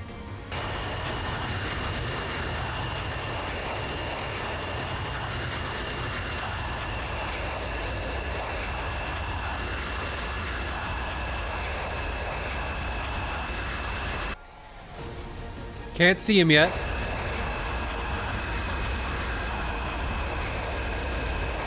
There goes the canopy. There it is. I guess the Mirage's canopy doesn't rip off at 200 knots. We should put that in as a bug to Raspam. Don't see him yet. Is he just high? Where's he at? There he is.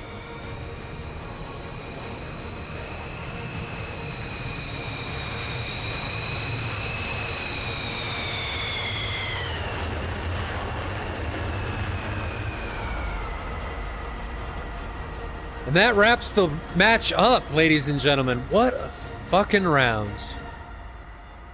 Wow. What a show. That was fun. I enjoyed that. Let's go back and check who's flying next week. Let's jump to the browser. Who flies next week? We have Lock on Greece. It's a GR versus the Iranian Air Force, which will probably be a great matchup. So make sure you tune into that one, 1300 Zulu. If you don't know what time it is in Zulu time, you're local. Check out zulutime.net. We use Zulu time because it's the same worldwide. It's easy to get everybody on the same page. Heapler, hopefully here next week. Module giveaway. And that's about it, guys. Great matchup. Fucking awesome. Mr. Scorpion, thanks for the kudos. Great support this stream. It's always nice to have everybody here. Had over 100 viewers, which in my opinion is awesome for DCS. We're growing every week. For everybody that follows, hopefully that wasn't my only time seeing you. But yeah, guys, hopefully I'll see you next week. And we'll go from there. Oh, we're not quite done. We got a roll for next week. Let's get that out of the way. Let's do that. 1 second.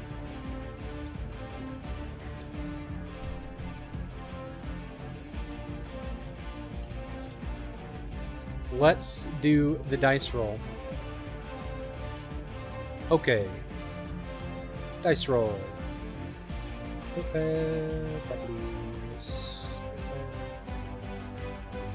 Sorry guys, just getting this fixed here. Okay, so this is, for anybody that doesn't know, this is how we do the dice roll. We do a dice roll to pick mission location and weather for each round. We're doing it this way so that the teams know for next year or next week what the weather is going to be earlier than next Friday. So we're going to roll a d10 first for the mission location, which is right about here. We rolled a 3, which is going to be Maycop versus Sanaki. We get that all the time, but that's okay. We'll go ahead and reset. Roll a d12 for weather. 9. Overcast. So we're going to get overcast weather. Maycop versus Sanaki next week. Tune in next week, 1300 Zulu. Hopefully we'll see y'all again. I had a great time doing this. My name's Moltar. Shout out to all our sponsors again. Fucking awesome to both teams. Until next time, guys. Have a good one.